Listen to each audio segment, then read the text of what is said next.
All right. Welcome, everybody. So, what we're doing today is I'm going to have a discussion with Ignacio. He's going to introduce who he is, what it's all about, et cetera, et cetera. As I said in the description here, we're going to be talking about this video with John Vervaeke and Jonathan Peugeot, and there's a lot of angles to go on. And I sort of realize now that um, that our schedule sort of conflicts with Father Eric's stream, but he can't talk anyway. So we get his time. We get to steal it. So without further ado, welcome to Ignacio. How are you doing, sir? Hello. Doing well. Can you hear me well? I can hear you just fine. You get these weird crosses over your camera, but we can roll Oh, with it. why do It'll I be have fine. that? Let me. I don't know. It looks weird. It looks like you're like behind bars. Are you Oh, in weird. prison? No, there it is. I don't know why Ah, I have. perfect. So tell everybody who you are, because most of my audience won't necessarily be familiar with you, and then tell me why or tell everybody why you wanted to do the video.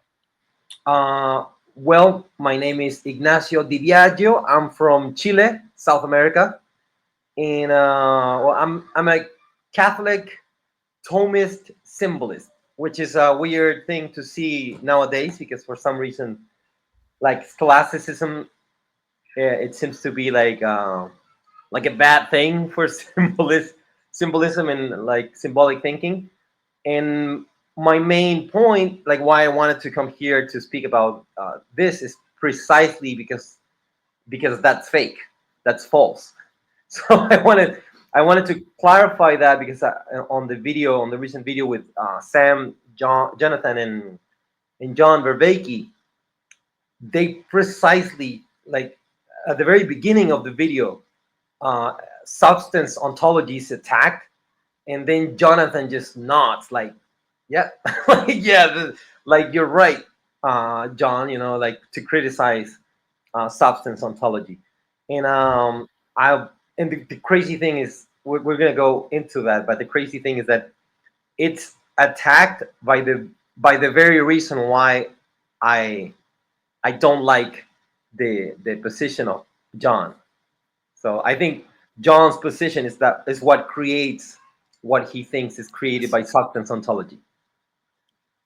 Yes, very, very well said. I know, a lot of big words, but they're using a lot of big words. Yeah. And so, like, look, I've spent well over 5 years now with John's work with a group of people.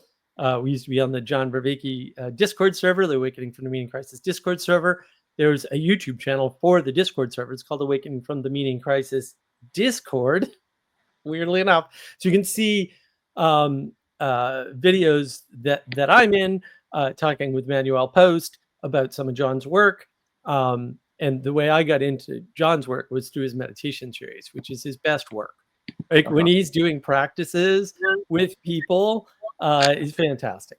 And for me, this video was well, first of all, it was extremely hard to listen to. I have my lawyer drafting up papers. We're going to sue you for pain and suffering since you made me sit through that.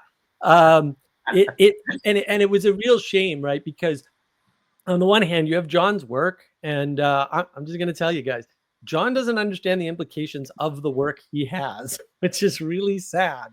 But you've also got Jonathan not pushing back on what I would call well-known heresies, just bad use of terminology, the worst possible framing. And I think a lot of this and a lot of the problems in general with conversations like this, I'll have to rope in, Dr. Jordan Peterson and a bunch of, other people. They are, postmoderns. They do not understand or believe in framing. And they may use words like hierarchy, but you'll never hear them describe hierarchy, explain hierarchy, say this is good hierarchy and that's bad hierarchy. And let me tell you, like, we need that distinction. We need to know who's the good president, who's the bad president, who's got the good electorate, who has the bad electorate, like who at which level is good and bad, And what are those levels? And why does it matter? And no one's talking about that. So they give lip service to ontology. They give lip service to hierarchy. They give lip service to good and bad. They give lip service to a bunch of terms. And then they fail to define them. They fail to differentiate them. They fail to do any kind of discernment. And they just have bad framing, poor framing, no framing in many cases. And that kind of resolves it. And as much as I love Jonathan Biaggio and his work, like this to me was a train wreck. It was a train wreck. Is basically what you have is somebody who was fundamentalist, some form of fundamentalist in Canada, and got traumatized, right? And has been basically denying the Trinity ever since, explicitly, like not like making that up or putting words in his mouth. He's mentioned this before, right? And then you've got Jonathan Biaggio, who is basically still an evangelical. Like he just like you can say, I go to an Orthodox church, so I'm Orthodox, but like I'm sorry, like I got to see way more than art that I do, and the fact that I like art, because all of this so-called philosophy, which by the way, it's not philosophy, that's a different video, is nonsense, and it's terrible what they're doing. And where are they? Because this is important framing. They're on a channel, Sam Tiedeman's channel, Transfigured. Right now, I've talked to Sam. I don't hate Sam or anything, but also like he's a non-Trinitarian, right? Uh, like it's an untenable position, right? And that's the channel they're on. And the next video he publishes is about how to like survive if you're quote excommunicated. Sam's a Protestant, and he claimed on a live stream once that he get excommunicated from a Universalist Unitarian church that said we'd still like you to come to communion, his words. And he's on the stream saying he's been excommunicated, and it's like, well, first of all, if you get excommunicated from 3 churches, I know where the problem is, and it's not the churches. Second of all, you can't get excommunicated from any kind of Protestant denomination because they don't have a real communion. And even if they did, they don't have a hierarchy that can throw you out. Now, if a group of people that you attend anything with throws you out, deal with it. Like you'll be fine. Figure out how you can make yourself better, and maybe that'll make it better. So I don't like the fact that Jonathan is on this guy's channel, right? Because of the message it sends. It gives him a layer of legitimacy. And I don't like, because Jonathan at the outset just kind of accepts all of John's position. And his position is, and I love how they use the word ontology. His position is ridiculous, right? It's just ontology should be able to solve everything. And it's like, I don't know what you're talking about. So what did you see in the beginning of the video, Ignacio, in terms of framing? So I'm finishing. I couldn't finish because I'm with the kids, and they've been going crazy. But I'm just finishing what I wanted to show you, or what I wanted to show your audience, which is the way. Because I don't want to just criticize. I want to show a bit of a solution to this whole like crazy situation. So on one side you have Jonathan that adheres to like orthodoxy, like Christian or Orthodox Christianity or Eastern Orthodoxy, and then for some reason he unites himself with people like Vervaeke or Peterson, thinking in a way that that they are being able to translate Right. Christian theology and Christian ontology to like secular people, you know. Right. So, and then when they do this translation, you start realizing that they're not talking about the same thing, even though Right. they might be using the same terms. Yes. So like that's one of the key things that I like being charitable with Jonathan. I think he just misses that aspect.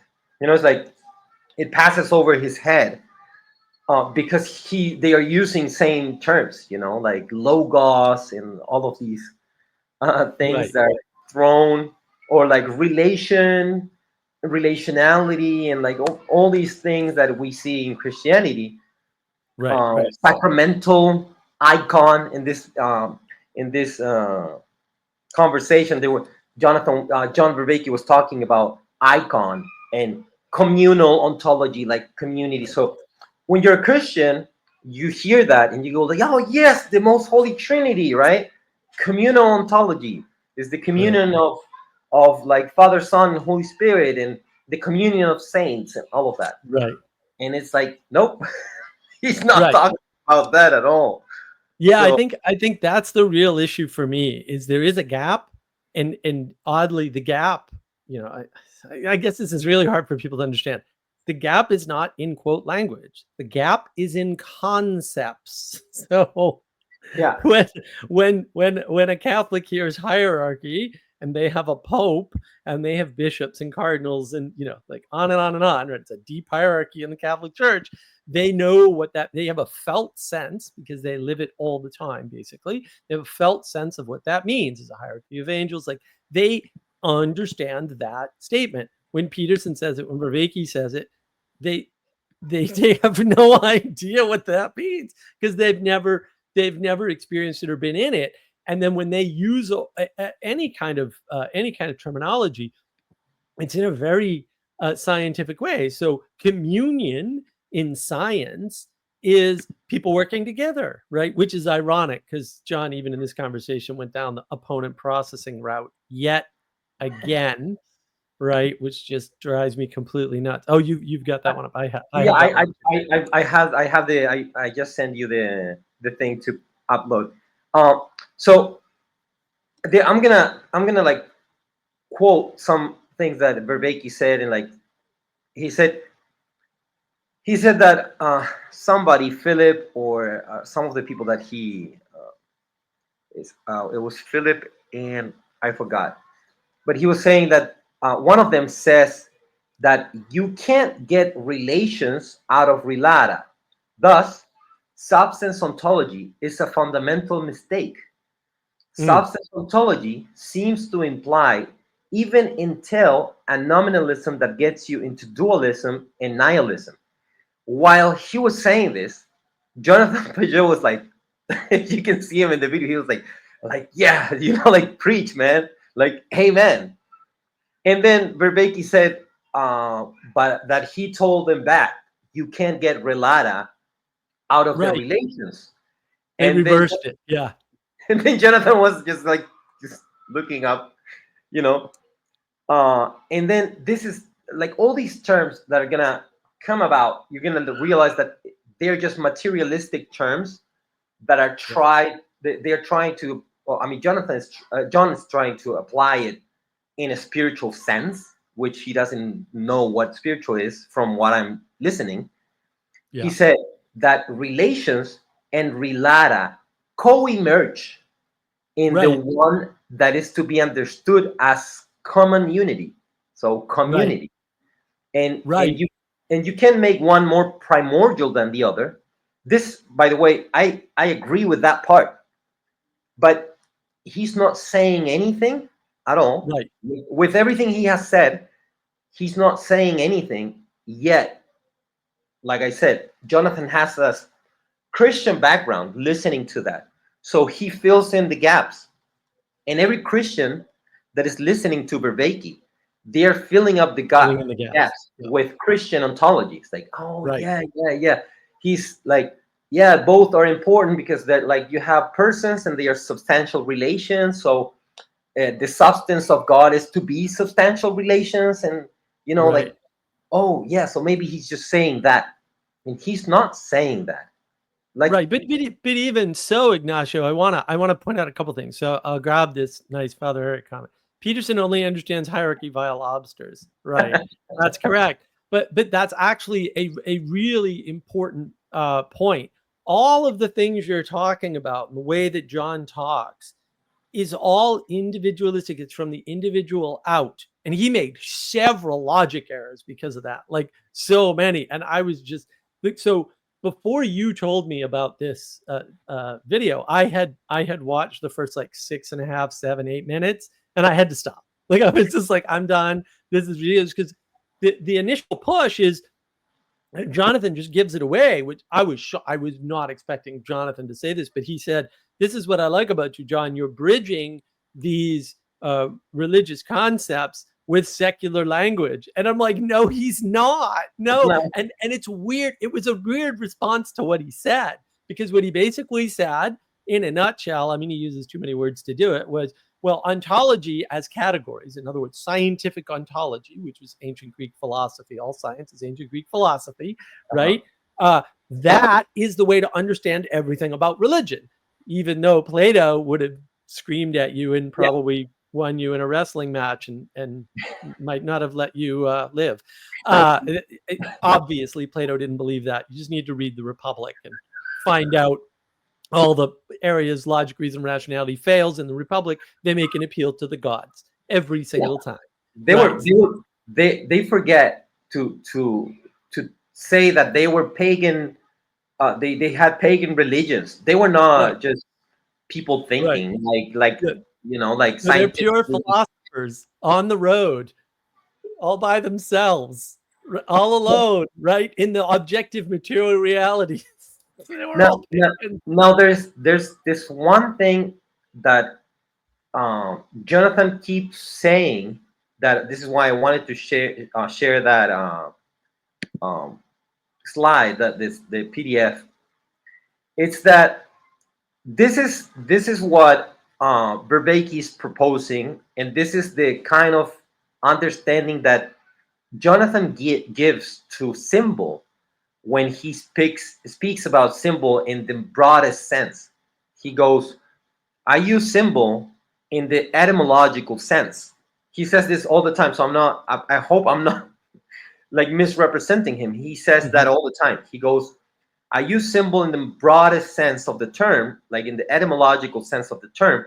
And in that sense, it simply means to unite things. Oh, Father Eric saying you guys need to define relata. So relata, this is the simplest definition. It's just a point, a terminus point on a relationship, on a relation. So you have A and B, and they are in relation. A and B are relata. They are endpoints on a relational framework. What they are, what their nature is, who knows? They are just the most generalized way of saying terminus points on a relation. So which is fine. You can have that, right? You can have that in a logical sense. You can have it in the realm of reason. You can have that, like the broadest sense of anything, broadest sense of symbol, broadest sense of distinctions in relation. Great. Now, when you try to do like anchor reality, like actual factual things crashing with each other, and me going to church, looking at a cross, crossing myself, like all these things, then you need an ontological rooting. Ontology is a word that is thrown out a lot. On means being in the essential sense. Right. Ontology. So ontos is like the ontology means like the study or the logic of being, of the essence of being. That's it. Right. That's all it is. Right, but that's not how sciencey people use it. They use ontology to mean categorization, because to make an ontology, right, and then what they do is they very cleverly swap which ontology they're talking about. Yeah. And then they swap back when they want to, right? Because they want to categorize being so that they have a materialist, because science only works on material, guys. It doesn't work on non-material things at all, right? They want to be able to say with 100% certainty, accuracy, and precision exactly what the world is, and call that reality. And I think there's so many problems just in that one framework alone that But you can do that. This is the crazy thing. If you have that framework that I gave you, just relata in unity, right, then you right, can change the relata. You can change the distinctions that are in unity to be whatever. So you can put man and a woman and a dog and a cat and like whatever thing, and you can just, oh, when they are united in some hyper object, right, in some combinatorial explosion in some transjective way, then you have that one thing. That's just an right, egregoric thing. right, But right, but nobody will say that, because the reality of the things in relation are being treated as a generalized abstract thing.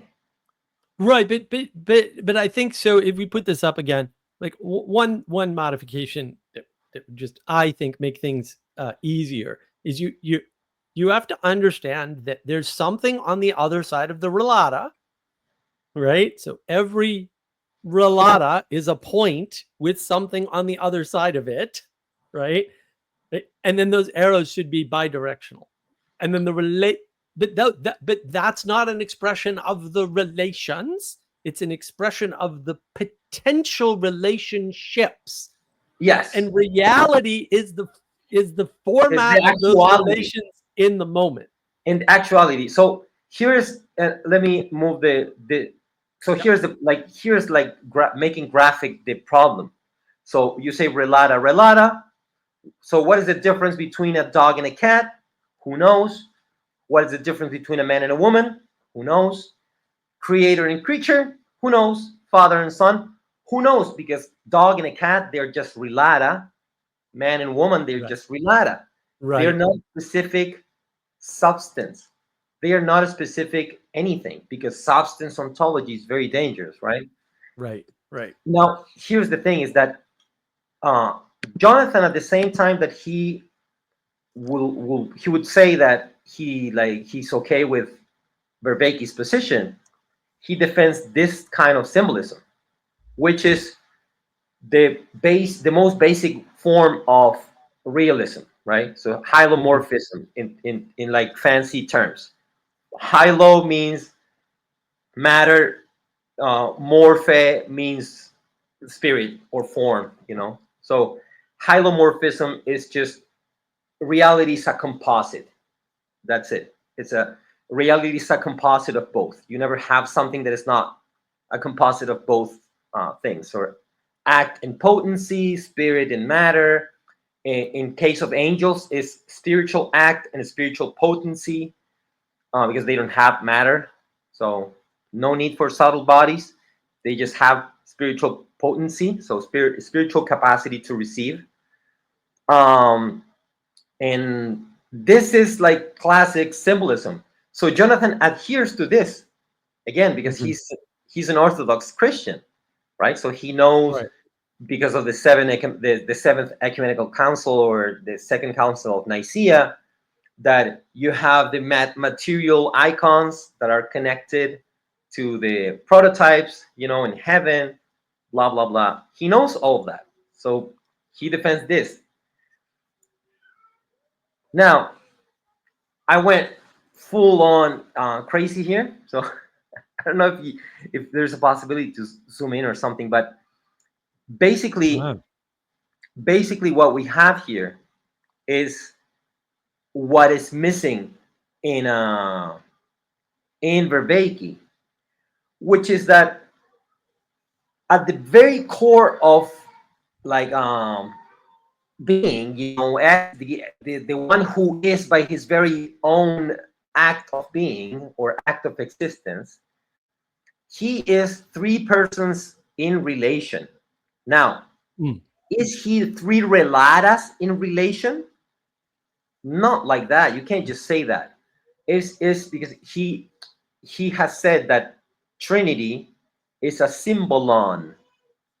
So he Right. says Trinity is a symbol in the Mhm. in the term, in the broad way that Jonathan uses symbol. just many in unity. It's like, Right. great, but we need distinctions. We need proper distinctions, because what does it mean to be a father? So it means to be unbegotten, and it means to beget a son, right? Right. If you don't beget a son, how can you be a father, right? And if you're not the unbegotten, then it means that you're the son of someone, right? So to be the ontological anchor within God, you need unbegottenness, begetting a son, right? And then the Holy Spirit being the spiration. Spiration is a fancy word that means breathing. That's it. It's the breathing forth, right, of the Father and the Son. Now, here's where with Jonathan we will get like a bit of issues, because he's Eastern Orthodox, so they deny this reality, because they deny the filioque, right? Which Hmm. is which simply means the Father's breathing forth who He is, essentially, right? So He's breathing forth God, Right. Himself, Hmm. and then He begets the Son, and the Son is doing the same. He's breathing forth who He Right. is, and who He is the same, essentially, than the Father. So it's the same one Holy Spirit. It's one common Right. spiration. So that way of anchoring the like the source of reality, it's not the same as saying you have three relata, that are relating. It's like, what Right. Right. what's That would be insane. Well, and I think too. I wanna go back to a couple of things. I think on this particular slide here, right? I want to see if you agree with me here. uh-huh. So that very inner thing between the two arrows, that's reality. Yeah. Okay, good, good. I Yeah, thought, I thought, I thought we that's were on the how same page. traditionally every iconography with the West and the East and every they do this Yeah, that thing is called mandorla or vesica Pisces, very new right, agey. right, Used by right. No, very, no, and it's used too in the occult all the time, yeah, right? And they do various things with that. But I think it's very important to understand that what that means technically, right? From a like just take the picture at face value. We won't get into what's heaven, what's earth, right? We won't get into yeah, that nonsense because it's not necessary. Like you can no, make this as complicated as you want. Like you can grab a microscope and we can go down and down and down and then you can take a picture of the first atom if you want. We can do discussions forever. Okay, but that's not you don't need that as a human. You just need the human graspable thing.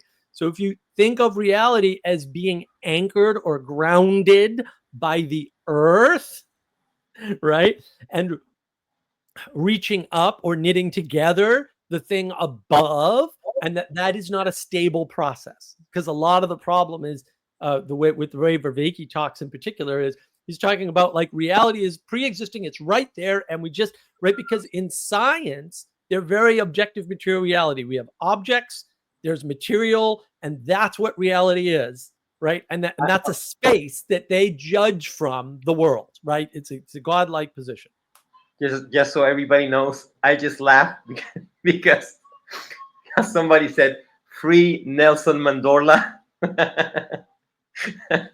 Anselman. Yeah, the Scottish. They're like that. Can't trust the Scots. Um, So let me let yeah, me let me let me push. So the bottom part is showing creation here on this one. yeah, Cru- uh, this is the other part that they're missing by destroying substance ontologies. Like they just hate Aristotle, right? We hate Aristotle. We hate the scholastics. They are rationalist people that they were trying to make the theology a thing of reason, and that's it, right? But right. the thing is that you you do have a difference between creator and creature. What is the difference? This is pretty basic apophatic theology, which Jonathan would agree with me, which is one is unlimited and Right. bounded, Right. and the other one is limited and bounded. So the unlimited one is sharing his very being with the limited one. And the limited one, the one that is a limitation, can only receive Right. limited, like limitly, Right. whatever comes from above, from God. So Right. every limitation, every limitation, essentially, it's a different substance, which is pretty like Genesis 1. Each kind, right? Right. Every little different kind is a specific limitation to receive. Is a limitation in mode and degree. Yep. So that's why you can have a difference between cat and dog. Like you have Yep. a substantial difference between cat and dog. Now, here to show you how insane is to think that substance it's somehow eliminating the capacity for relation or relationality, is that every being that exists, this is from Aristotle. So some people, even uh, Father Eric said at the beginning about Aristotle. Uh, this is Aristotelian categories, the 10 categories of being. So you have substance, that's one of the categories. So it's not the only one, as Vervaeke tends to point. He's like, he thinks that substance ontology means you're like isolating things by themselves as if they are not like just some standing alone things. Nobody That's ontology in science. That's exactly what scientific ontology is. So that makes sense that they think that. Yeah. Yeah, but Aristotle never said that, and St. Thomas Aquinas never said that. So every being has substance, which it's a limitation in respect to God, right? Specific kind of limitation, specific kind of nature, and then that it always has quantity, quality, relation, a position, a where, a state or habit, a when, an action, and a passion. So I give an example here. Uh, well, here I'm just showing that this is very symbolic. This is a funny thing. This is all like Aristotelian and Thomistic, and I'm showing you. I did it. I made it symbolically sound just to show you that they are not destroying the symbolic structure. Act and potency, male, female, masculine, feminine. You know, the giver, receiver. They are not destroying that, right? So act and potency. That's not destroying the symbol, the symbolic structure. The substance is a limitation, right? So a passive receiver from God. Now, here's the funny thing. Remember that I showed you in the past one that every being has a substance and they have this all these other things like a where, a position. So I made certain connections here just to show you like, okay, can something be related by quality so they can have the same quality? Yeah. Can they be related in quantity? Right? Yeah. Can they be related in position? Yeah. In where, like where are there are the things? Yeah. Can they be related in a when? Yes, Mm. we are related in a when right now. Right? Can they be related in like all these possible ways? Yes. Now, can there be a relation of action and passion so I can act upon something and that something can receive in a certain way? Yeah, it happens with air, for example, right? I'm breathing something that it's Right. outside of me and it's acting upon me, and I have a passivity, a passion to receive that. Yeah. So is Aristotle destroying relationality from substance ontology? No. So that kind of straw man of substance ontology, it's quite uh, it's quite dangerous. It's very dangerous. And I don't know. Yeah. I think we can stop for a bit on this so we can like ruminate on this, and then I'm gonna go to the next aspect, which is our encounter with these things. Yeah, I think let's stop for sure. And just and take a pause, and then I want to talk a little bit too about where this confusion comes in. Right. Why is it that Jonathan doesn't see that John is not talking about the same thing, even though he's using exactly the same language and exactly will say the right way? Um, and I think that is like that to me is really revealing. And there were several things that popped out. So I want to tell you, Ignacio, because I haven't told you yet. So uh, what I did was I grabbed the transcript and I threw it into the AI. I've gotten very good at using these AIs now. And and look, I mean, we can whine about this all day long, but A, I'm an actual practitioner with 20 years of AI experience. So there's that, right?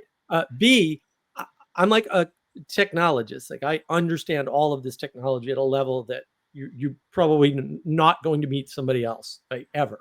Uh, I've built these things from scratch. But more importantly, John himself at the end of this conversation goes on and on and on about how AI is changing into this thing and morphing into this thing and has all these wonderful qualities and properties. Okay, well, I wonder what AI has to say about your conversation, right? And so AI had a bunch of interesting things to say if you asked it a few interesting questions. Um, and totally fair questions. Now, for me, the issue is, not so much about that because I have, to be fair to AI, had a lot of problems with AI and definitions and framing because it can't do those things, which is interesting. It won't use definitions and it can't do framing. Um, but when you listen to what John says, you can understand the issue very well, and you can understand Jonathan's confusion in a way. So, one of the things they're talking about, and this is in like the first 5 minutes, 5.5 minutes of this conversation, is John is claiming that things co-emerge from community. And the thing about that is that is technically false. So I think that there's I guess it's a reasonable confusion around that issue.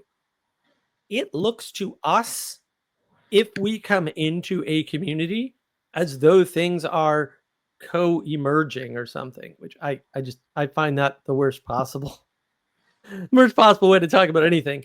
And since I have now written a book on community, I'm going to go, no, nothing emerged, because communities have a starting point. And that starting point imparts momentum to the group. And what emerges comes out of that momentum. And it is not co anything because they're hierarchical. And one or more people are running the group, holding the group together, and pushing the group forward. You can see this all over YouTube with people who don't manage their conversations well when they have multiple speakers.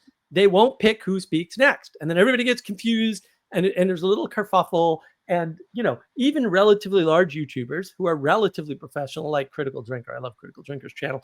He does movie reviews. He falls into this still all the time. Paul Vanderklay does this all the time. It's like, no, you're the leader. You started the channel, you started the stream, you picked the guests, right? Or you allowed them to come in. You need to say who goes first, second, and third. Like, you just need to do that. And so that's not a co-emergence. That's an emergence from somebody taking a responsible leadership role, making sure that things run smoothly so that the guests are comfortable and the audience has a better time. And when you fail to do that, you break everything. So this idea that it's just social, it's co-emergence, it only comes if you start in the middle. And I have a video, of course, on middle out thinking, on navigating patterns, a wonderful video. It's a very old video, right?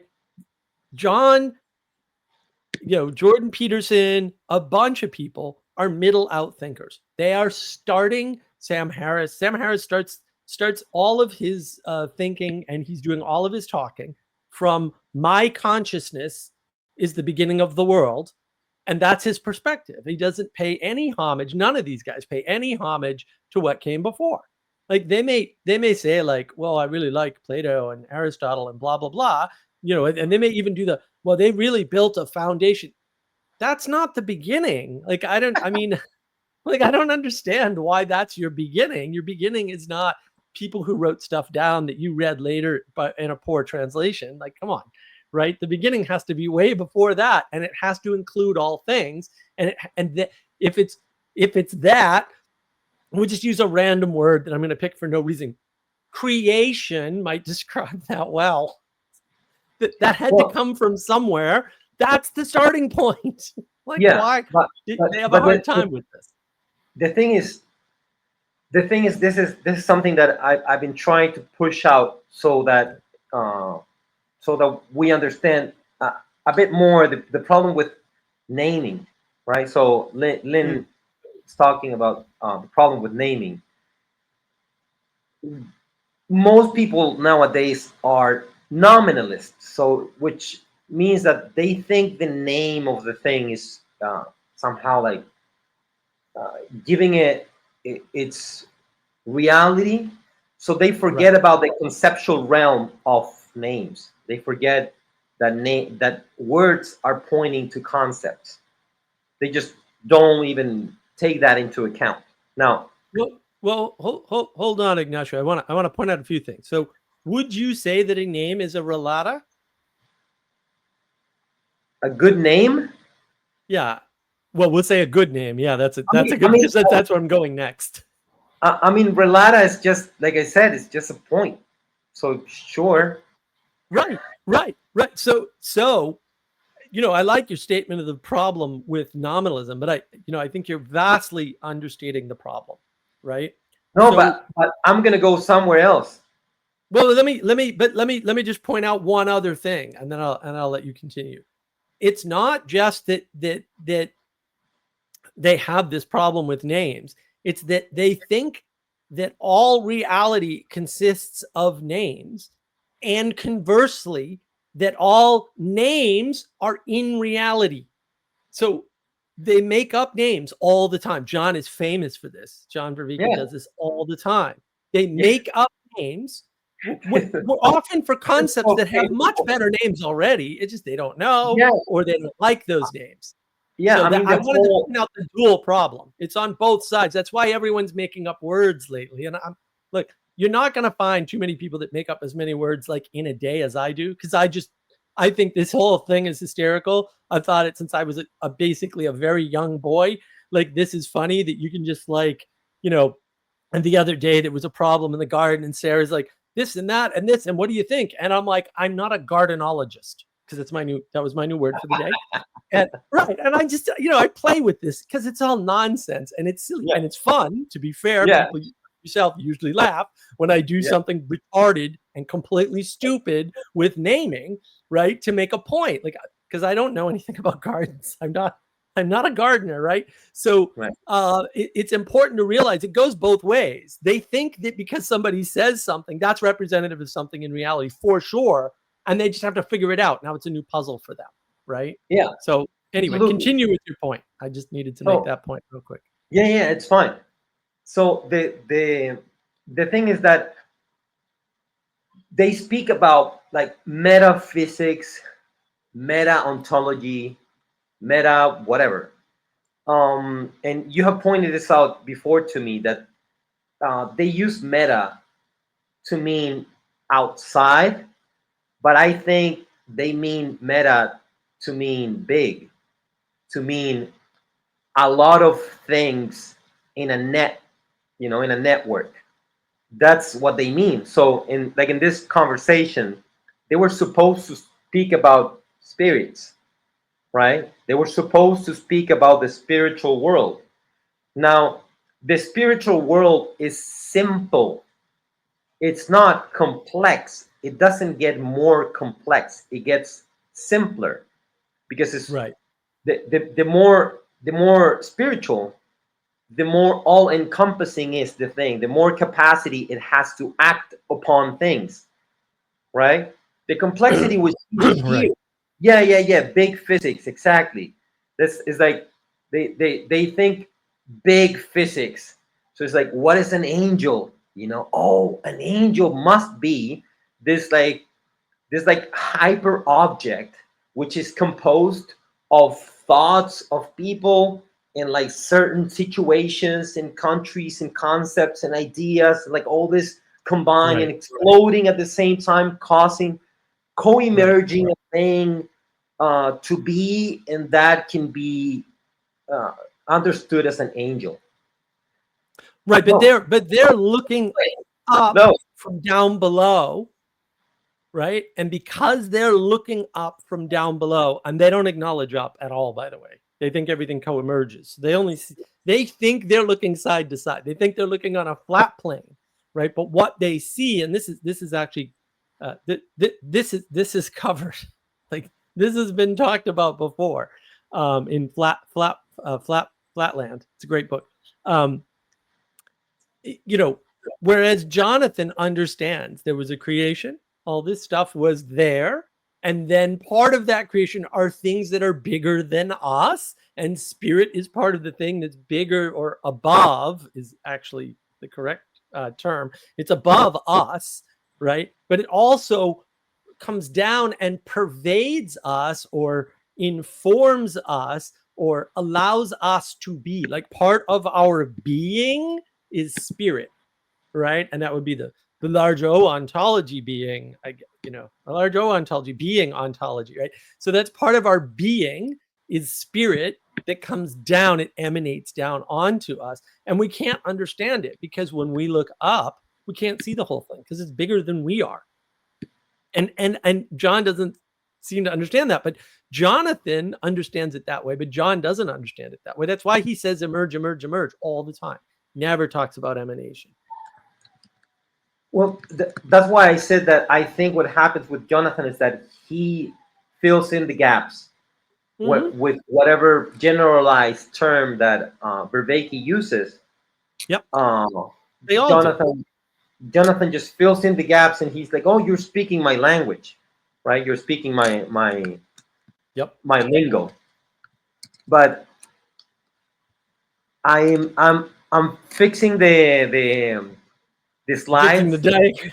Yeah, so you can have it. So you can have them have some images more. Let me remove this one because that Well, one. we'll get all the images. I'll grab them all from you after this, and we'll get them all up on the markofwisdom.org website at some point. And I'll Nice. put, I'll put a post to the video and all that nonsense, when we're done. So if you want the slides, I will try to get them to you on the website. I think too, part of the issue here, Ignacio, is that, that they really like Vervaeke's format because they see him moving closer to these concepts. But when Vervaeke talks, he's very clearly saying, I want to bring this all under little o ontology categorization and the rules of science. And I don't know why people can't hear that, but to me, it's abundantly clear that that's what he's talking about. Are these Look, slides ready? yeah, that's ready. Okay, let me put them up. So let me.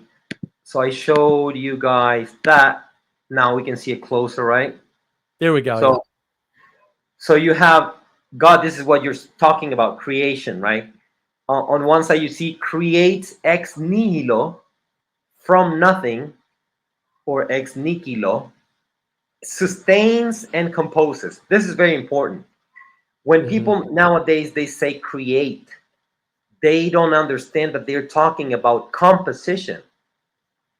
Composition is one way of speaking about creation, right? So I can have Right. whatever weird thing, like a cup in another cup, and then I can do like a thing, and then I'm composing.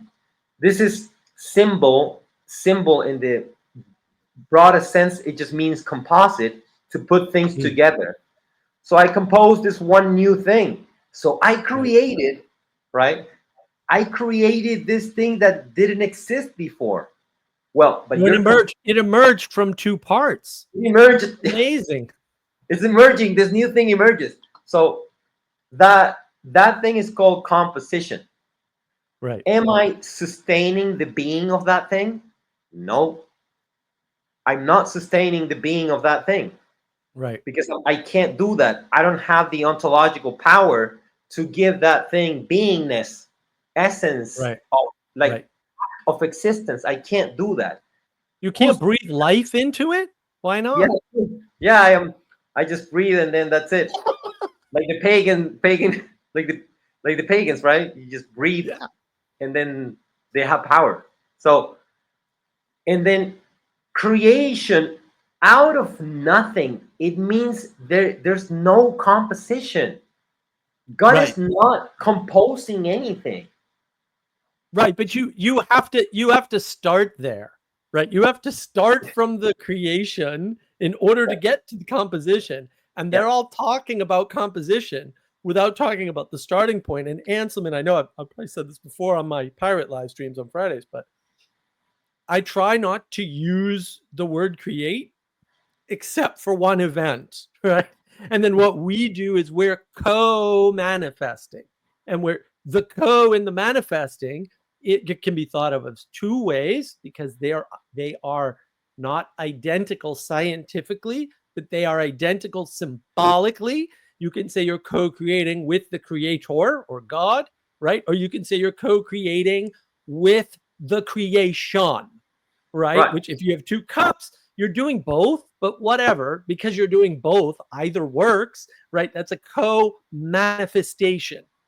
So Yeah, you're taking existing created order and you are manifesting it with the cooperation, right? To yeah, RJ's excellent point here, he just said cooperation, exactly. right? Of the creation and therefore by extension of the creator. And probably, right? One way to think about art is, oh, the creator put this idea into my head that I could co-manifest creation this way or compose creation this way. And that composition is a co-manifestation. And I think Yeah, that's an easier differentiator to but understand this with. and you see that on one side I put this pure act because actus purus is a term that everybody hates in this circle, right? God is not pure act. It's like, so Right. he has passive potency, so he can be perfected? No. So he's pure act, period. He's unlimited actuality. He's the one who is. That's just Exodus, right? that's just the name of God.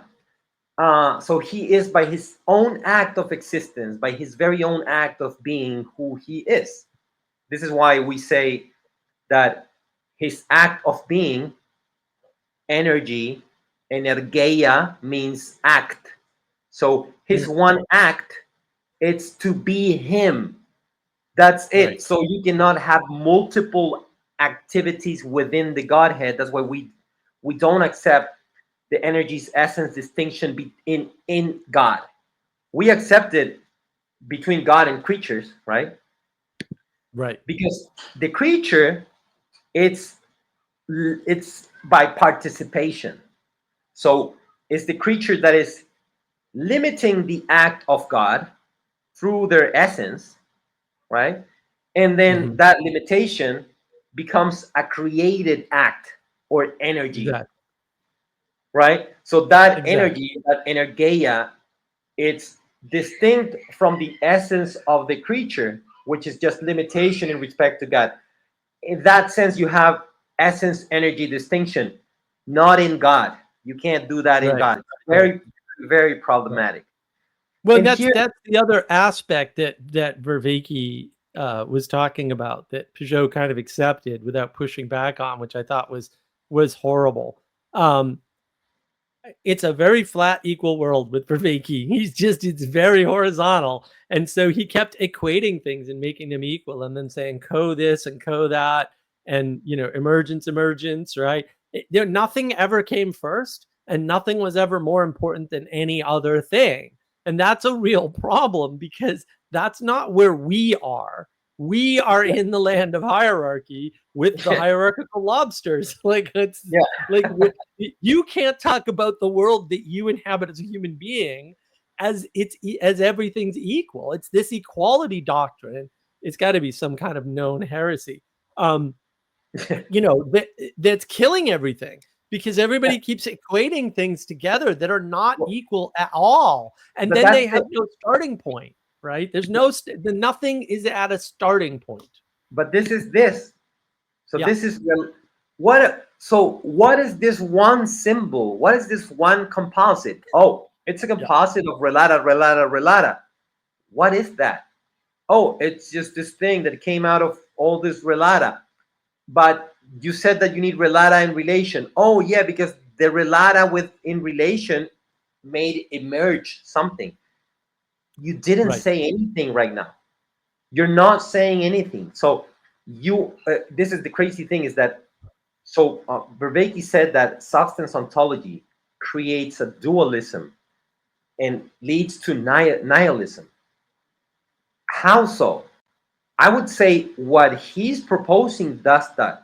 Because when you say just you have relata and relation that are nothing and have no ontological difference and have no anchoring, none of it has like causal power over the other or nothing, then you have a flat thing, like you always say, that flat reality in which what is above, what is below, what is you don't Right. know, like what is the You don't, difference, you creation, can't know. so you can have this pantheistic ontology, you Well, can you have have to. it's like queer ontology. Yeah, but you have to. Like you can't end anywhere. You can stay stuck on the path to getting to the end result, but the only possible end result is that. And so Yeah. with that, I want to take an opportunity to show people something. So John kept talking about these dichotomies. But if you look up what dichotomy means, dichotomy basically means to place in opposition to two things in opposition to one another. Well, what does oppose mean? Oppose is something that you, the observer, the person, does to the world. In other words, nothing in creation is opposed to any other thing in creation because they all have a right relationship somewhere, somehow. That doesn't mean they're in the right relationship right now, but it means there is a right relationship for them, right? And this gets into the, but there's poisonous snakes, and if they bite you, you die. And how is it? It's like, oh my goodness, dumbest arguments ever. So when I ask the AI, I say, can you tell me about the contradictions that John Vervaeke makes? It didn't have speaker information, so the fact that it was able to extract that is kind of cool, right? That John Vervaeke makes in the discussion, it came up with 12 of them for an hour and 44 minutes, whatever the heck it is, 43 minutes conversation. 12 contradictions with only 3 speakers. To be fair, Sam didn't talk much. Although, to be fair, when Sam did, he also contradicted himself almost immediately. So one of them is the first one the AI listed was called the dichotomy contradiction. Claims to eliminate dichotomies while creating new ones. This is the AI saying this, right? Like I already knew all this, but whatever. The AI said this. Argues that modernity's dichotomies, mind, body, subject, object, fact, value, must be deconstructed, which is impossible. You can't deconstruct anything. Don't be stupid, right? Because they lead to nihilism, but then creates his own stark dichotomy.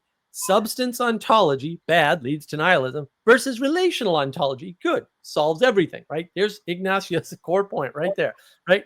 Says, as long as we're in this grammar, right? This is a quote, right? Dot, dot, dot. We can't see the sacred, right? But this itself is a dichotomic claim about good versus bad frameworks. So even the AI picked up on this like very easily. And this is the AI John loves that's going to do whatever and go off. And I mean, the first time he talked about AI on his channel was so funny. I'm like, dude, that's actually the plot of the movie Her, which is an old movie by that point, And I'm like, well, thanks for recounting the plot of a movie. I rather liked that movie, by the way, but not for the reasons other people did, probably. But yeah, I mean, his understanding of AI is ridiculous. But like, I have a list. That was the But first one, by the way.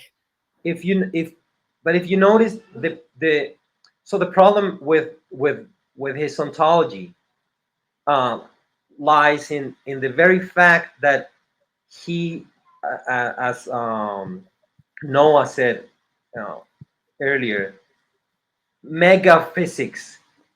It's mega physics, and like you said, he's starting from the vantage point of a composite being, which is us, right? Which is, it's fine if you do that in the biblical way. In the Yeah. biblical way, you speak symbolically. This is what Jonathan would say, right? So I speak of above, below, because that's where Yeah. I'm standing. I have things that are above and things that are below. Hmm. Hmm. Uh, but now, the thing is that if you take that approach, that biblical approach, what it's above, so what is spiritual, it's not just more complex, it's Right. simpler, Right. right? So you have It's stars, less material. Right. it's It's less less and less material, material. it's less and less material, it's more simple, it's more like fixated, you know. Uh, it's all things like light, air, Right. all these things. So from that symbolical, or I don't know what word to use, but that symbolic way of seeing reality from your vantage point, Yeah. that's great. That's what the Bible does all the time. So, for example, what comes first, the sun or light? Well, go outside, right? And then at the very beginning of the day, you will see light. Then you're gonna see the sun, right? Then you're gonna see the sun rise. So of course you get light first, and then you get the sun to occupy that place. Right. Um, Right. but but John is not doing that. He's having this ontology of big complex things united. Big, very complex things just exploding into emergent things. Now, here's where I see a connection between Jonathan and John, which I find problematic, is that because Jonathan, he's not a metaphysician and he's not a theologian or none of that, and he takes this approach of symbolism, this broad approach of many becoming one, Yeah. is that through that you can create just whatever you want. You can Yeah. make a composite.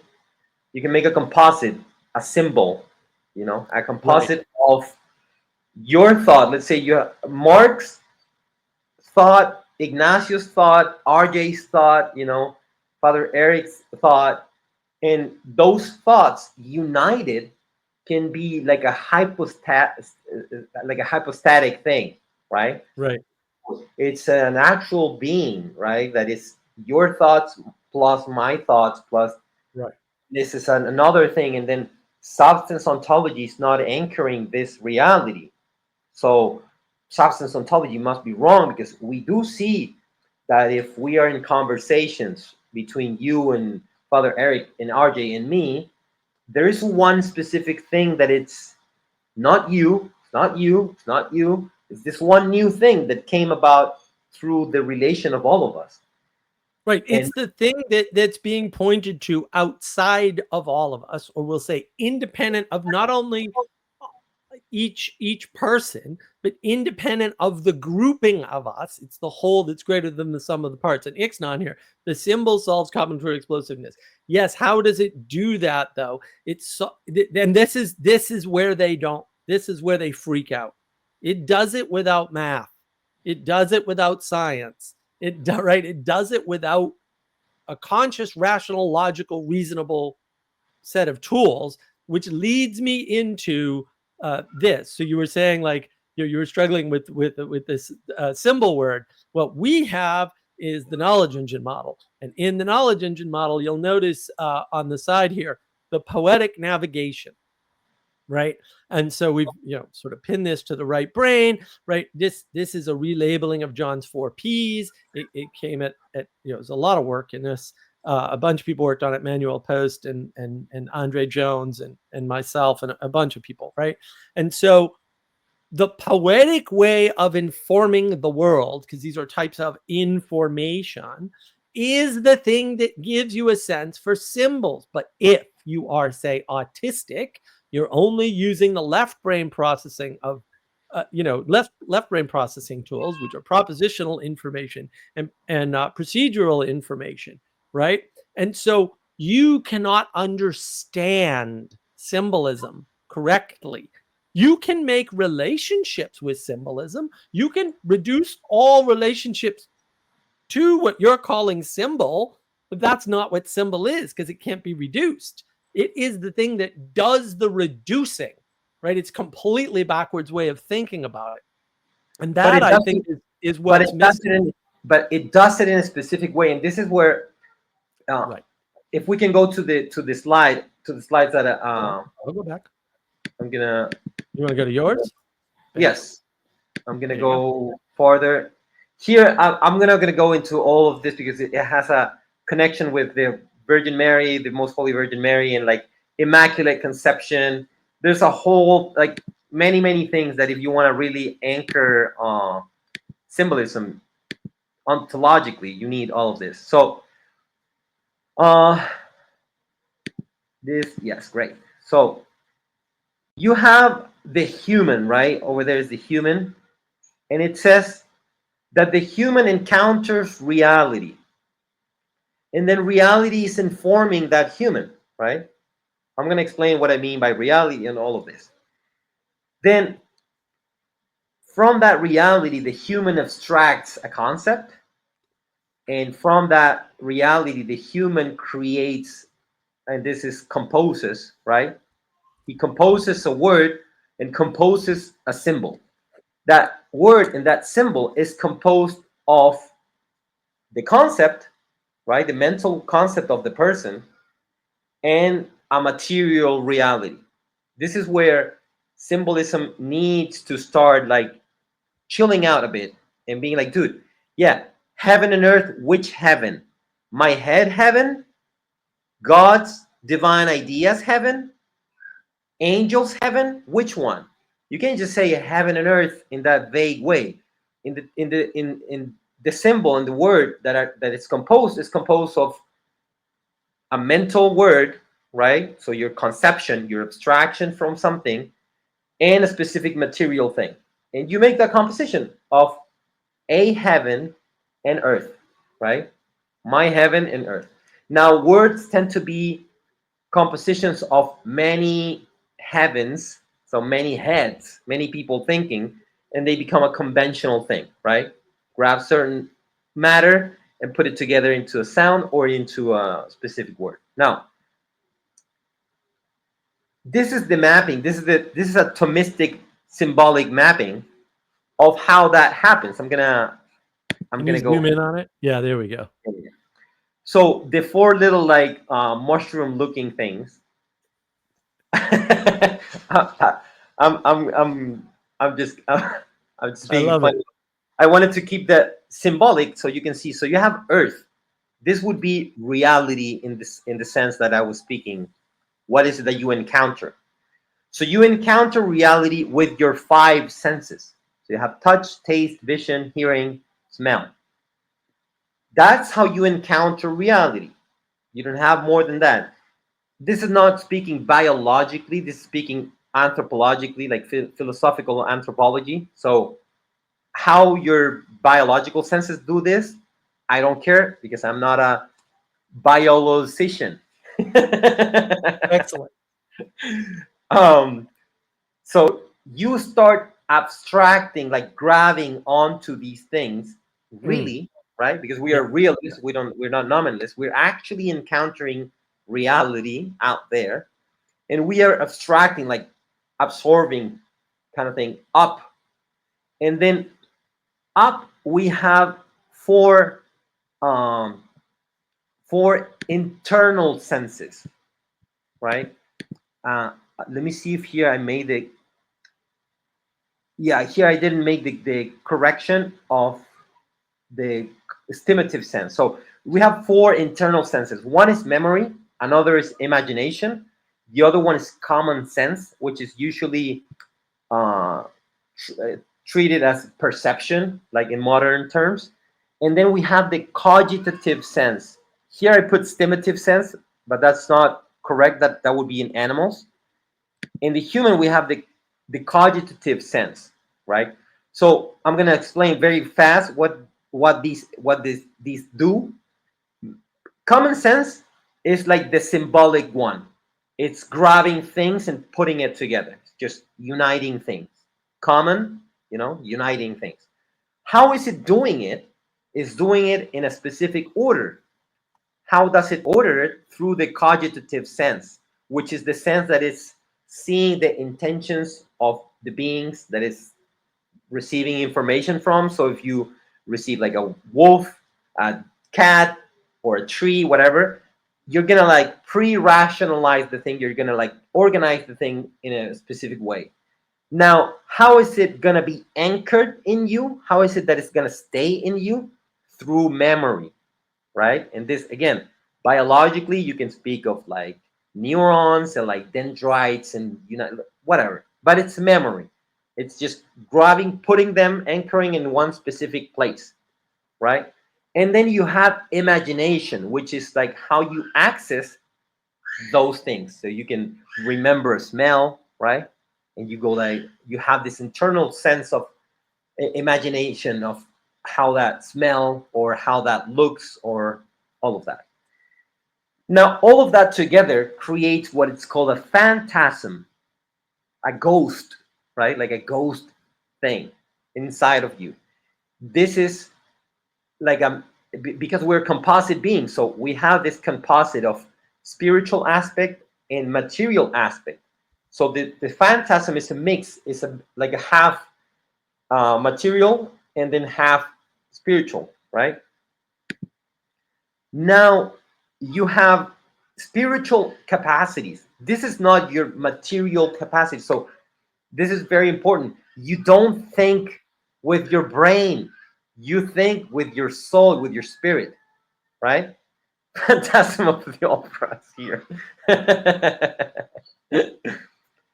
So all the things that you abstracted from the sensible, material, particular world, right? Your encounter with reality. Now you have an active intellect, an agent intellect that is like throwing that up there, so that you can think, so you can Right. grapple with this thing actually. And then from grabbing that, you abstract, you make a mental word or a mental verb. This is what is called a concept. Right. So you give birth to a concept. That concept is not a specific word. That That's right. concept, it's not a specific word. This is like, we need to understand this. Right. And now once we have that concept, you check back with your phantasm. So you go, let's say, I see a furry thing, it's barking, has tail, and I think about it, I grasp the thing, I grasp the essence of the thing at the mode of the intellect, and I go dog, and then I check back, it does this conversion to the phantasm. It goes back and it goes, yeah, it matches. So my concept, and the sensitive image that I have, they match. Great. That's an adequation with your spirit, your intellect, and factual material reality. That's truth, right? That's a true thing. You just grasp reality. Now, from that, from that is that we make up a word, we make up Yep. a symbol that helps us go back to the thing. It's like an Right. anchoring thing. It's like, oh, you remember dog, DOG? That means that concept. Let's say you go to China. Let's say you go to Japan. Let's say you go to Chile and you say dog. Nobody knows what that is because the Right. word dog, the DOG thing, it's just a convention, right? Right. It's Right. simply a convention that was created to point at a mental word, at a concept. And then the concept is the one pointing back at reality. Right. And then the symbol in this case, correct me if I'm wrong, would be bigger than the concept. and in some ways bigger than the reality, because it allows you to link the concepts to the words, to the things that you can't, that are in the concept that the word cannot capture, right? And also back to reality and to other concepts, which is Yeah, where symbols really come into play. It's like, yeah, yeah, yeah, yeah. oh, which but and I'm gonna move back to my slide real quick, because I think it let me get rid of yours. Sorry. uh so I want to just sort of move this up. So for us, we have particular knowledge and intuitive knowledge that are different ways uh of really grasping the world, right? And they come out of, and there should be two, arrows here, basically, right? One comes out of left brain, one comes out of right brain. And this is how we understand the world, right? So we take these four aspects from our perspective, our perspectival understanding. There's a lot more there, but we've only ever done this slide. So, right, which is the four things. They cooperate, they use cooperative processing, and then the same thing happens up to this type of particular versus intuitive knowledge. And that actually is really important, because what it means is that you need something to tie these things together. But the tying together, and this is where it gets tricky, if you do the tying together the way John Vervaeke does it, it has to be arbitrary. We're back to the postmodernism. You could take any two things, make a symbol out of them, and call it a day. But actually, intuitively, we know which things symbolically go together, when and how. So you can say a dog goes symbolically together with a donkey, in that they are both good guard animals. No, really, donkeys are good guard animals, right? But you could also link a dog and a cat with a different symbol, by the way, because it has to be a different symbol, right? As house pets, right? But you can't say, oh, well, we can link dog and donkey, and we can link dog and cat, and therefore we can watch a symbol that does both. No, you can't, right? And so there's a correctness to symbolism, and that's where people get lost. And that's what I saw with a lot of the language creation book clubs, is these people would just use symbolism and they just cram things together the same way they do Yep. in language. I mean, John does this in language all the time. He just takes two words, smashes them together, says, I have Yeah. a new concept, It must right? be. And then It he must likes be a the reality. symbolism. Right. No, no. The thing with symbolism is that here is this. In this You particular got to image. zoom that one in. No one's going to be able to read that. Yeah, I'm gonna fix it. No worries, but I'm gonna explain it. So at the top it says God subsisting by his own act of existence, and then he creates and sustains different things. So those five things are air, water, food, human, and the sun. I just put a bunch of different examples. So, and it says that water hydrates and refreshes and cleans the human and the food, and Right. then the human drinks the Mm-hmm. water. The human eats the food nurtures, gives bodily sustenance to the human, and then the human breathes air, and air provides oxygen, blah, blah, blah. Sun gives vitality, and all these Right. things. You have all these different like networks, right? Now, the important thing here is that every little thing it's relating with the other because of the way they are, their nature. It's because of their nature. Symbolism has to be rooted in nature. That's how you know what symbols are correct or wrong, right? So you can't say, oh, this fire is freezing me. It's like, no, like that's just stupid. But a postmodern would do that because they'll be like, yeah, I think I just put like you said, I just put these two things together. They must be something. Right. No, it has to be rooted in reality because the Exactly. symbol needs to participate in in in in the aspects of reality that it's signifying. It can't just be arbitrary. Now, this nobody's gonna know, and this I'm gonna write a book to explain this. So it's no, this is this is just my mind how it works. So this I'm gonna just explain this very quickly, just to show that not every composite it's the same. This is why flattening relationality through just relata uniting, it's very, very bizarre, right? Because you have a symbol, you can have a symbol as a human being, right? A human being is a composite, so you're a symbol. You can have a symbol like a dog. A dog is a composite being, is a symbol, right? But the human has a rational soul. The dog doesn't have a rational soul. So they are not the same kind of symbols, right? Now, every person like a common sense, right? So you have a Yep. perception, you have phantasm. That phantasm is a symbol also. This is many coming into one. But your perception symbol, your as a human, you like you being a human and being a symbol, and your perception being a symbol are not the same. And then you can have symbols and composite as a cultural construct, right? So you have like words Right. that are conventional conventions that come about through like many people and time and history, like people thinking in communion and blah blah blah. You have cultural constructs. Is that the same kind of symbol than a human, than a dog? And now you can have a symbol as a composite art.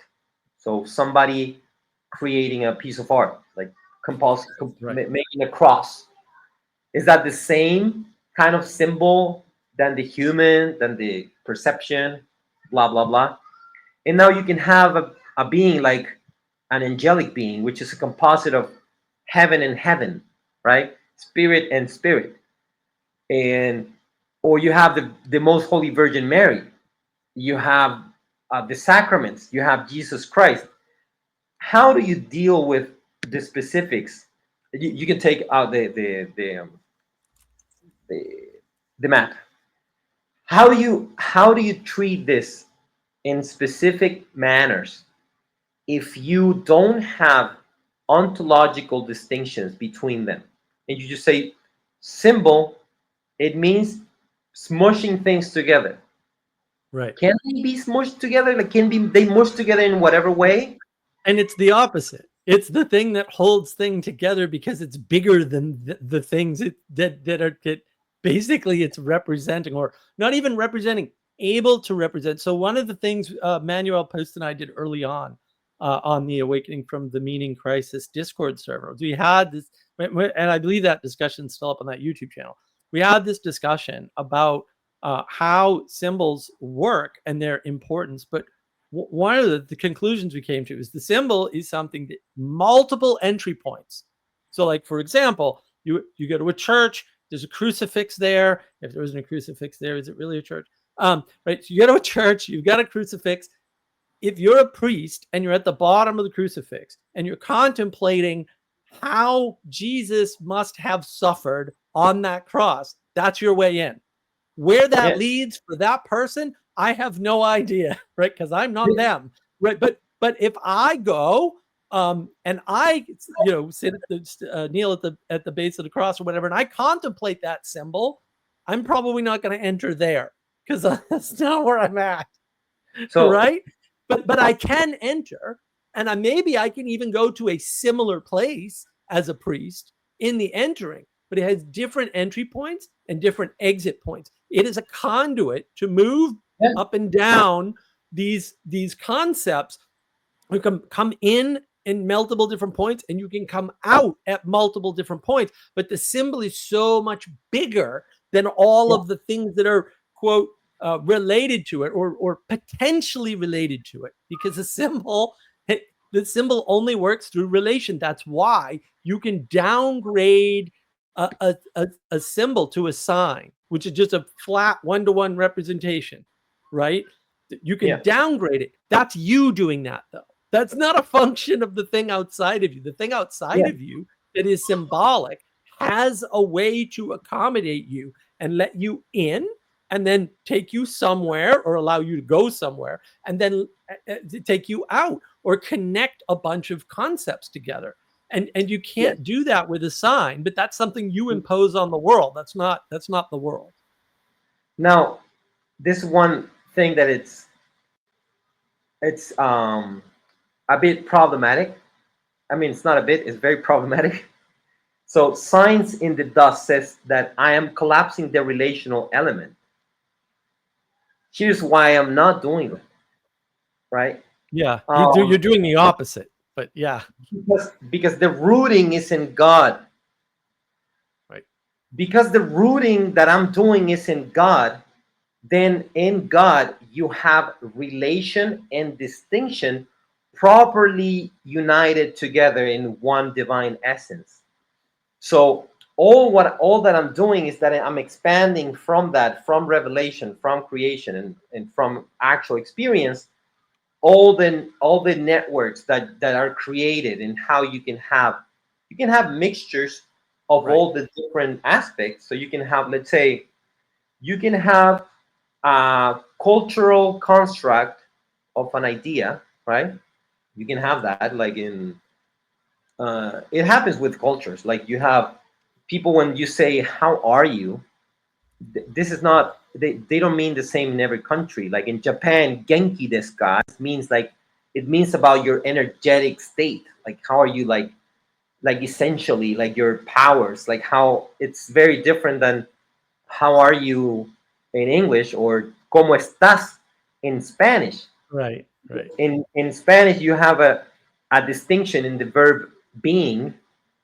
Estar means to be somewhere, and Hmm. ser means to be something, right? So Right, you don't ask how are you in the sense of how are you essentially, like how is your being essentially. yeah, yeah, Ask that question. That's a weird thing. We ask like in a positional, like situational sense. right, How are you, right? So you can have all these cultural things, cultural constructions, and then if I meet with people in the America, in the United States, or and then we are together long enough, we're gonna have a mixed, we're gonna have a composite, a new symbolic thing that's gonna occur between us, right? And you can do that with actual symbols, and you can have a very complex network. You can yep, have a very, very, very, very highly complex network in which a symbol is never is never collapsed, right? Because you go, right, oh, let's say the cross. So the cross symbolizes up, down, side, right, and left. It's like, yeah, yeah, yeah. Have you done it this way? Oh my God, yeah, it's symbolizing north, east, west, yeah, south. yeah, And it's like, oh, have you put it this way? Oh, it means depth, you know. And right, so right, the symbol, because of its relational nature, is gonna enter into a very high complex system of relationality. right, Now, I'm not collapsing in the thing, because I'm rooting it in God. So I'm right, just saying, oh, by the way, these things are, there are anchor points in your perception, there are anchor points in culture, there are anchor right, points in ontology, and there's the anchor of anchors, which is God, through right. Well, Christ, through Mary, through the right. sacrament, It blah does blah. it does collapse something. It collapses combinatorial explosion. And that's right. It collapses the mistake of science, because science is Yeah, making a mistake when yeah, it's trying. Like science is about dissection. Every time it talks about putting things together, the science fails. So I wanted to address Anselman's question, where I wanted you to address Anselman's question, right? What about cognition not dependent on phantasms, knowing God beyond images? That actually fundamentally makes no sense to me, Anselman, but yeah. I'll let Ignacio address it. Yeah, because yeah. So the being united with God in essence, right? It means that everything you have, everything you are, is being informed by that, by God, or it's going beyond what we understand. but it's not going beyond your limitations as a creature. Even if you, this is something that is thrown off, it's thrown into people's faces all the time. You know, like you see in like Orthodox against Catholics, like debates. It's like you say that you can see the divine essence, right? And the beatific vision and all of that. It's like, yeah, you never lose your limitation as creature. There's never a losing distinction of the, you never cut that distinction. So Right. yes, I'm knowing God beyond my current capabilities. I'm uniting with God in a way that is beyond what I can understand right now. It's beyond the notion of physicality and blah blah blah. Yeah, that's a thing, but it's God is never gonna destroy that. That's why we believe in the resurrection of the body. So if we have a resurrection of the body, we're gonna be knowing God. All those things are gonna be aligned. My phantasm with God, with real, everything is gonna be aligned properly. I'm not gonna have bad habits in my imagination, for example. So because I'm gonna be glorified, deified, so that that doesn't happen to the degree that I have it now as a fallen creature. So it's not that we need to take out or without phantasms. Like, no, you're always gonna have your phantasm.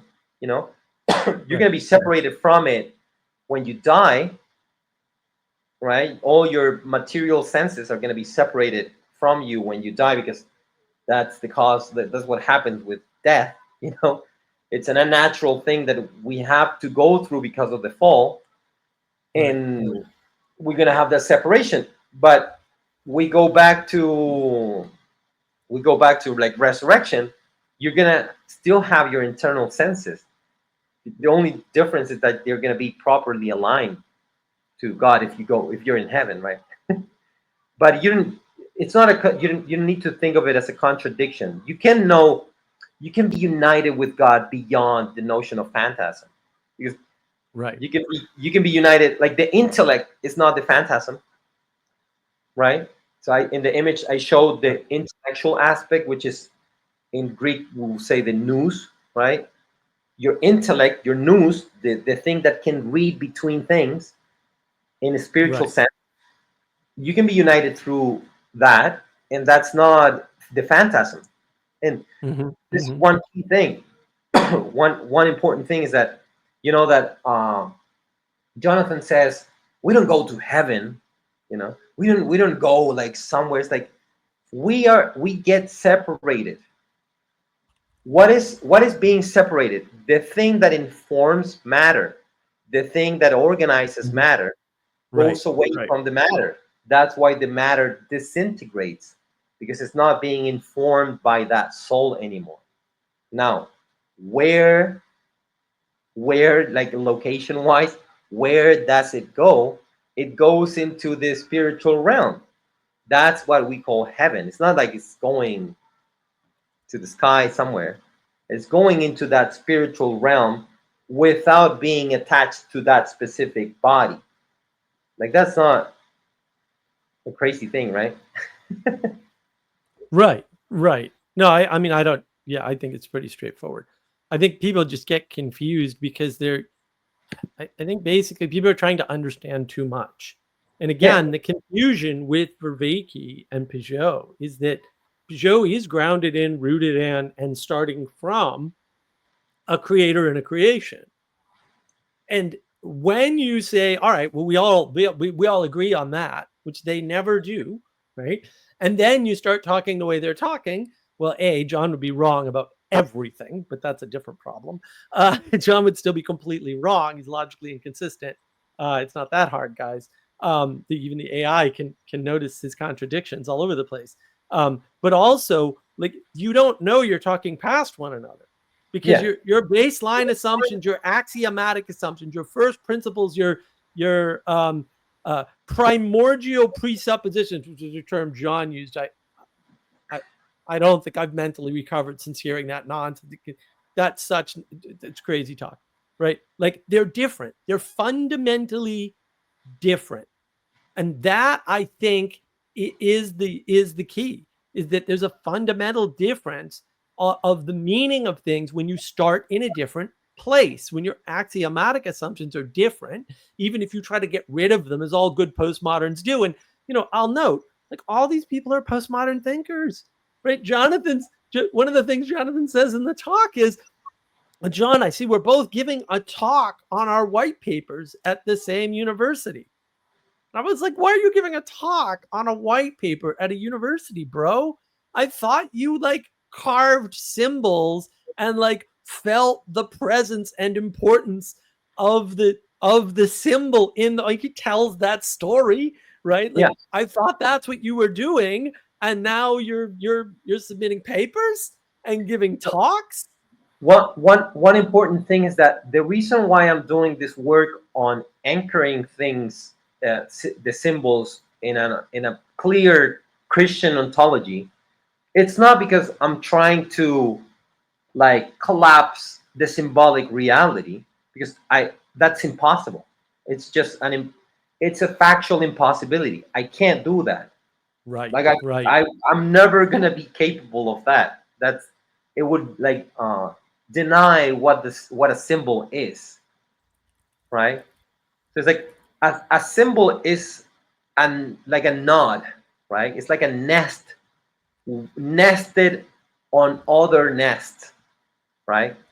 Is a thing that it's part of part of another thing, that it's also part of the same thing, that is also part of it's like a highly relational thing. Exactly. I could never collapse a symbol. Nobody Good. Well, can. it's a many to many relationship again, right? There's many ways in. There's many routes of travel or paths within it, right? They're not all valid though. And what Yeah. John does is he tries to make everything arbitrary. Now, he wouldn't call it arbitrary, but it's interesting too. So one of the things the AI noticed that I want to point out, because I think you'll find this interesting. Number 2 on the list of contradictions was the Relata problem. This is what the AI called it. Can't explain what's actually relating. The AI saying this, man, not me, right? I mean, again, I noticed all this, right? Argues, quote, you can't get Relata out of relations, end quote, right? And then says relations are primary, right? But when pressed about what spirits actually are, he needs to reference concrete things, in other words, material things. I added that part, right? Cells, algorithms, communities, groups of people, right? If relations are truly primary, the question, relation of what, becomes unanswerable. Oh, and then nod to you. It says Ignacio's point. Because by this point, I had already fed it your video and said, what do you think of the critique? Here's a transcript of my buddy Ignacio. What do you think of his critique? And the AI's like, this is a very thoughtful critique. You got to throw that stuff out. But like, it said, though, that's your primary critique right there. So the AI noticed it. No, now the better question is, would the AI have noticed it if I hadn't put your critique video in there first? So that would be a fair test. There's a conversation going in the comments, and I wanted to address something very simple. Please. A sign, it's just this. Right. Thank you. Something that points. That's it. It It's comes an from idol. an old. It It's comes from an old word that means like a trail. It's like a trail that is between something and something. That's all. That's all it is. So and it's an instance. It's not a symbol's not an instance. But the symbol can be thought of a sign by what it does, in the sense of like, oh yeah, it's related to these things. It's pointing to things. It can Right. be thought of Signs only point to one thing, though. That's the problem. A sign points to one thing. A symbol cannot ever point to only one thing. It's a big difference. It's a huge difference. And this is why you need an ontological rooting of the symbol, because it's like, okay, this is signifying via what? How is it signifying anything? How is it pointing to anything? Right. And what is it pointing to? Is it pointing to how many things? Like this is so easy, right? You always can tell what any sign is pointing to. You can answer that question in 2 seconds. You can never answer that for symbol.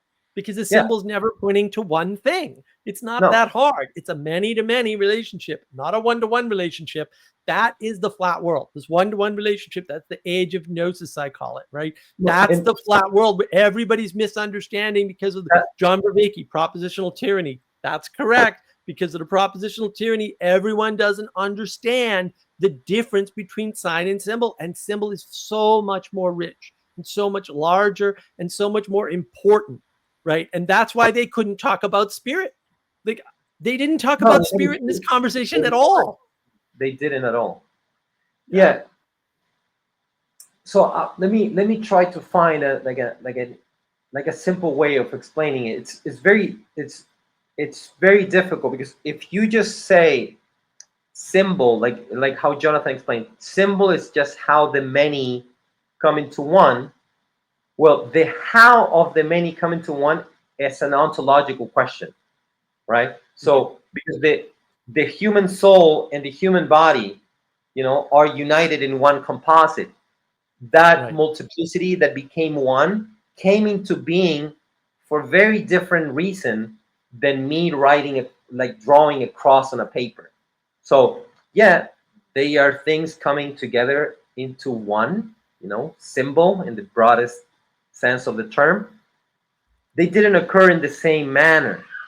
So they are not anchored in the same things and in the same way and in the same, mode and degree.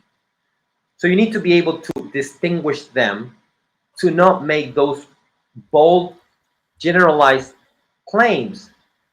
The problem at the base of doing that very generalized thing is that you go into relativism. Right. Exactly. That I know maybe some people don't see it. You get stuck there. You don't just go there, you get stuck there forever. Yeah, Yeah. because it, you need what is being united with what and how Right. and why. You need, like Aristotle, four causes. You Yeah. need the Right. material cause, the formal cause, the final cause, the efficient cause, and then you can be like make all the complex relations you want. Be as dynamic and and big. Do your big physics, right? It's not metaphysics, it's big physics. Do your mega physics. Like, I'm not gonna do that because that's a crazy endeavor. Like trying to collapse the symbol, that's just insanity. But you need to be able to anchor it in specific things. This is why in the Bible, if you want to know what water means, like you want to know what is the symbol of water, it's like, well, you need to see all the instantiations of water and all the Right. ways in which water is related to all the other things. Well, you're gonna Right. find out pretty quickly that even though what water symbolizes is very big, it's very broad, there are certain things that are not symbolized by water. Right. Water Right. has a limit. What is the limit? It's an ontological limit. So there's a point in which you don't use water to symbolize something. You use fire, because water Right. reaches its limit ontologically, you know and then you need to go to the other thing that has a property that properly Yeah. symbolizes another set of things. This is why you need to root it in actual water, doing actual watery things, being clear, refreshing, uh, cleaning, hydrating, Right. creating rainbows when it's related with the sun and blah blah blah. But you can't give to water properties that are from fire. So you're not gonna Right. Right. symbolize something that should be Yep. put with fire. Like, you have to be born of water and the spirit and fire, right? But they're not the same. There's a distinction. Right. You, if not, God, Christ would have said, if you're not born of earth, if you're not born of air, and it's like, no, he was pretty clear. It was water first, and then the other aspect. Yeah, and I think I think that goes to actually another point that Vervaeke sort of contradicted himself on, which is the again, this is the AI, man. This is hysterical how good it is at this. The view from nowhere contradiction critiques objectivity while making an objective claims. Right? He argues that the quote view from nowhere is logically and physically impossible, or definitionally would be a better term, by the way, claims we can't have a quote description that is complete and formally complete and consistent. Yeah. Okay, that's Gödel's incompleteness theorem, right? But then make sweeping universal claims about ontology, the nature of reality. Those are two different things here. Interesting. Emergence. Oh, what? No emanation, John? And what's really happening in consciousness research. And that's interesting to me, that even the AI can see exactly what you're talking about, right? Right in the transcript. There's no special tricks needed. You can just ask it, right? You can just feed it information and ask it questions, and it can just tell you, John's being ridiculous. This is silly talk. It's contradictory. And that's what happens when you end up in, we'll say, unchecked relativism. Yeah, when you say it, at the core of all these things, when you say relation, you need to understand what that predicate means. Yeah. Pretty simple. Oh, it's Yeah. just relation. Yeah, relation means some, at least, at the very least, one thing and another thing having some kind of connection. Exactly. It's, Exactly. it's And never one thing. right. Just It's never no. one thing. And it's It's not a thing in and of itself. It doesn't exist without the other two things. And it no. implies a fourth thing, which is even more interesting. Everybody misses this. There must be a fourth thing, because where is this relation happening exactly? Where Yeah. are these objects exactly? And where is their connection exactly? Right? There's four things. So you can say relation all day long, but you have to be referencing four things. There's no Yeah. other way around it. John's only referencing one thing because he's doing the scientific reductionism trick, right? I don't even think he realizes it, but he is, right? And then he's ending up in relativism land using, we'll say, mostly correct Christian-y sounding concepts, right? Using quote secular language, and like they're not talking about the same thing at all. They're just flying right past one another in terms of conversation. Yeah. But because I keep reading, like, people talking about relation, not under Yeah. or not understanding that to be in relation, you need something and something else. At Well, least. and that's the key, At right? least. Like, at Right. the very least. Relation. Right, but relation, you said it, to be in relation. Relation is a type of being. It's not an Yeah. object. It's not in materiality. It's a quality of being that, we'll say, exists as the result of, again, four Yeah. things, right? But the quality of that connection, this is so the misunderstanding or inability to understand this is what I call the intimacy crisis. You don't understand quality of relationship, right? Which implies you also don't understand relationship, because relationship is pure quality. There's no properties to a relationship. That's ridiculous. It's not that you can't talk about properties with relationship. Of course, you can always talk about properties. Who cares, right? That's a propositional tyranny, technically, right?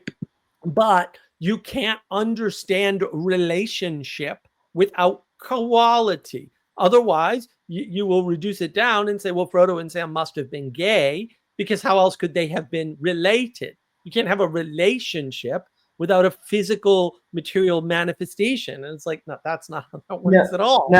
now, one thing that I think because the whole thing about like criticizing Aristotle and Aquinas and the Scholastic and all that nonsense, it needs to be addressed, something that happened after them, you know, something Right. that happened with the like all that came afterwards, like with the before even the Enlightenment and all of that, you know.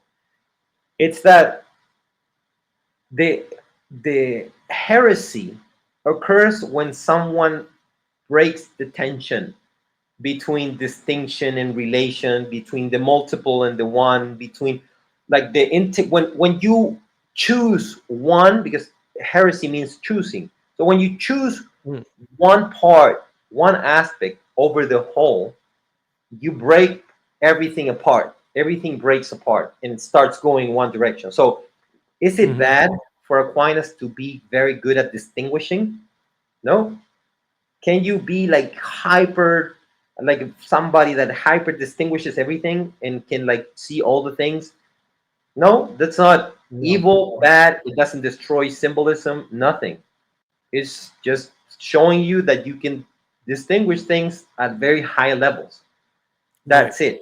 Now, what happens with the person that goes, oh, so you know what's the most important thing? Distinction. Okay, then you have an issue, Right. because then you stop taking into account how those distinct are in relation. For Right. example, in Aquinas, you get, and this is the thing that in St. Thomas Aquinas doesn't he doesn't go like this is the system and then shut up. Here, it's an open thing. It's an open Right. thing. He gave a bunch of aspects of reality, and you can keep adding. Like you don't have to stop Right. there. And Right. but this is the fun thing. In Aristotle, the only kind of relation that he had was accidental, right?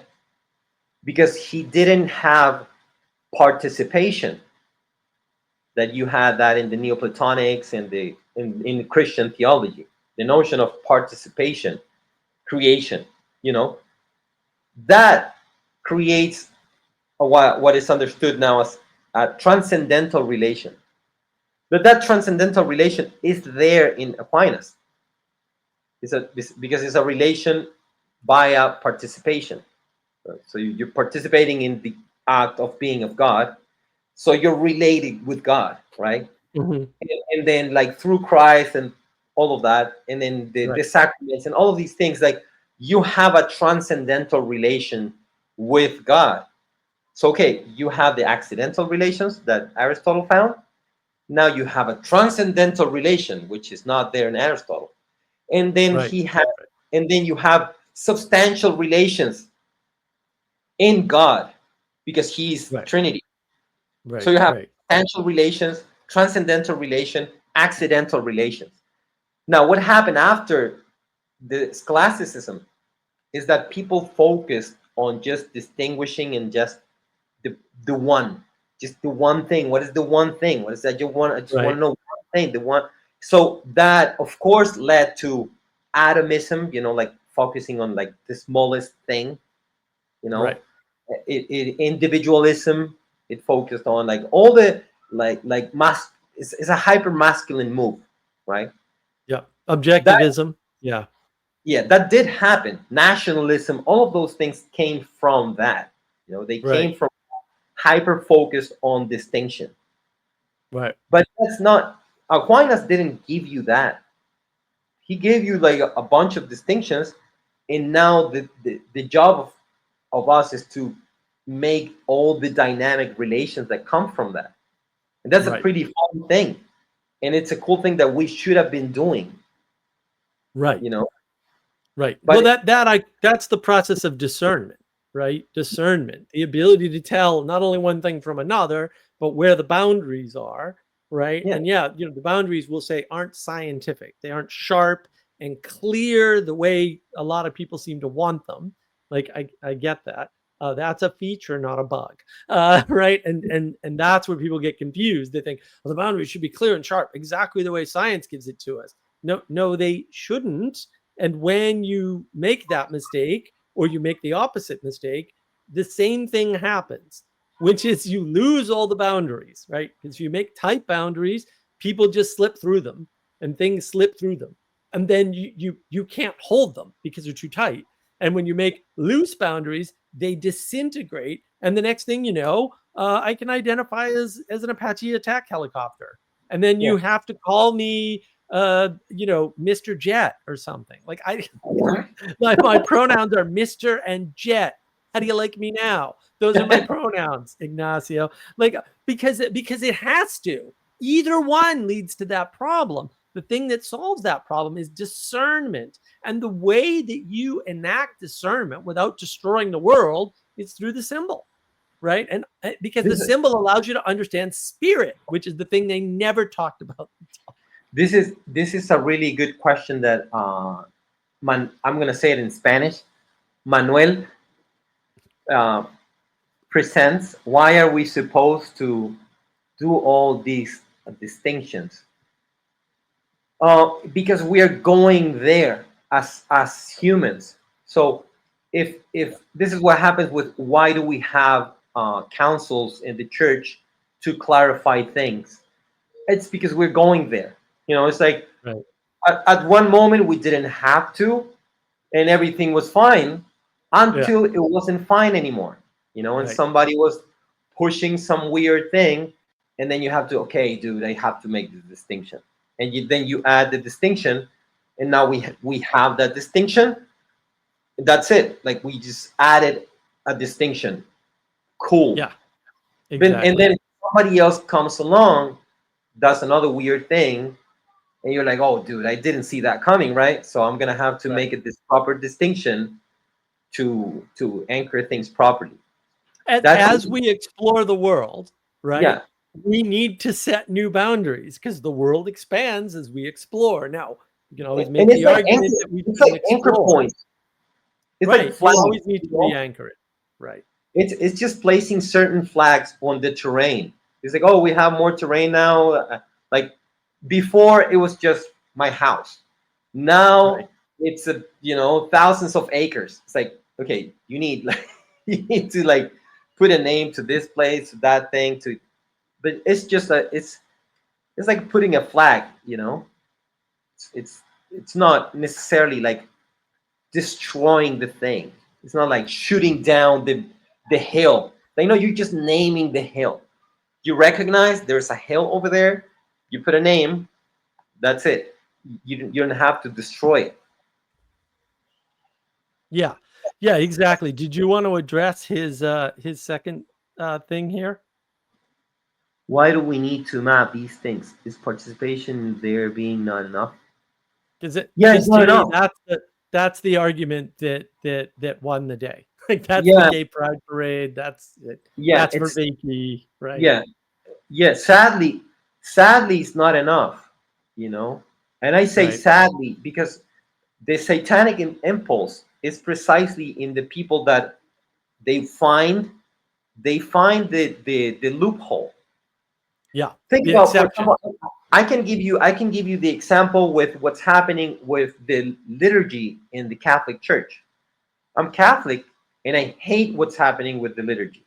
But this is what happened, which nobody's addressing. What happened is this. The church says, guys, Latin is the language of the church. It must be preserved. Everybody's Right. like, great, great. Yeah, everybody agrees. Everybody agrees. Great. Unless there's great difficulty. Oh, why do you say that? Because there are places where there's great difficulty. There are situations where there's great difficulty for whatever reason. So we don't want to make worship an issue. So we have this possibility of uh, not being the main thing. Okay, great, great, right? Everything great.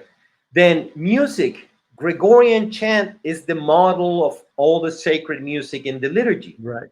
and it Right. must be have pride of place in the first place among every other thing. This is written. I'm not inventing anything, unless unless it's a great difficulty. Blah blah blah blah.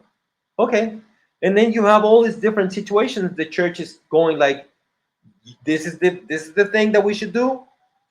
You can have special permission. This is the one thing that we should do. You can have special permission. This is one thing we Right. should. And this done. It's great, right? So we Yeah. should just participate. It should be fine. Right. Right. Now you're like, dude, we're living in a time in which everybody asked for the permission. Exactly. So since everybody asked for the permission, we have crazy liturgical practices, very separate one from another. They mainly keep like the very essence of the thing, but they vary so much that sometimes it's just crazy because you have liturgies pretty much that keep Right. the one thing that is important, and on everything else it's just Right. nonsense. Okay, do we need to address that now? Are we going to have to address that now and map it properly? Yes, that's development, but that's not satanic. The satanic was in the people that were asking for the permission to avoid Exactly. the good thing. That's the Right. satanic impulse. Well, and the other also people don't like. I at some point I'm going to do a video on scale on navigating patterns. I haven't gotten into it yet. Very hard subject to cover. Right. The problem is exceptions aren't an issue in small sets, right? Whatever it is, small groups, small sets of groups, it's not an issue.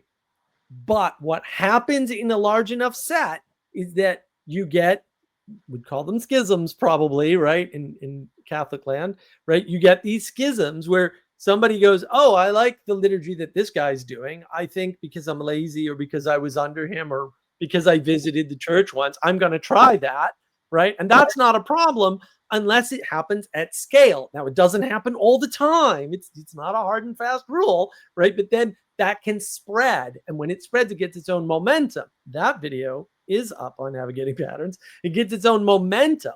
And now it takes on, quote, a life of its own. And this is where, when John and Jonathan were talking about autopoiesis, that, like, no. You guys are talking about momentum. You just don't use that word for whatever strange reason. It's a much better, more scientifically precise word, by the way.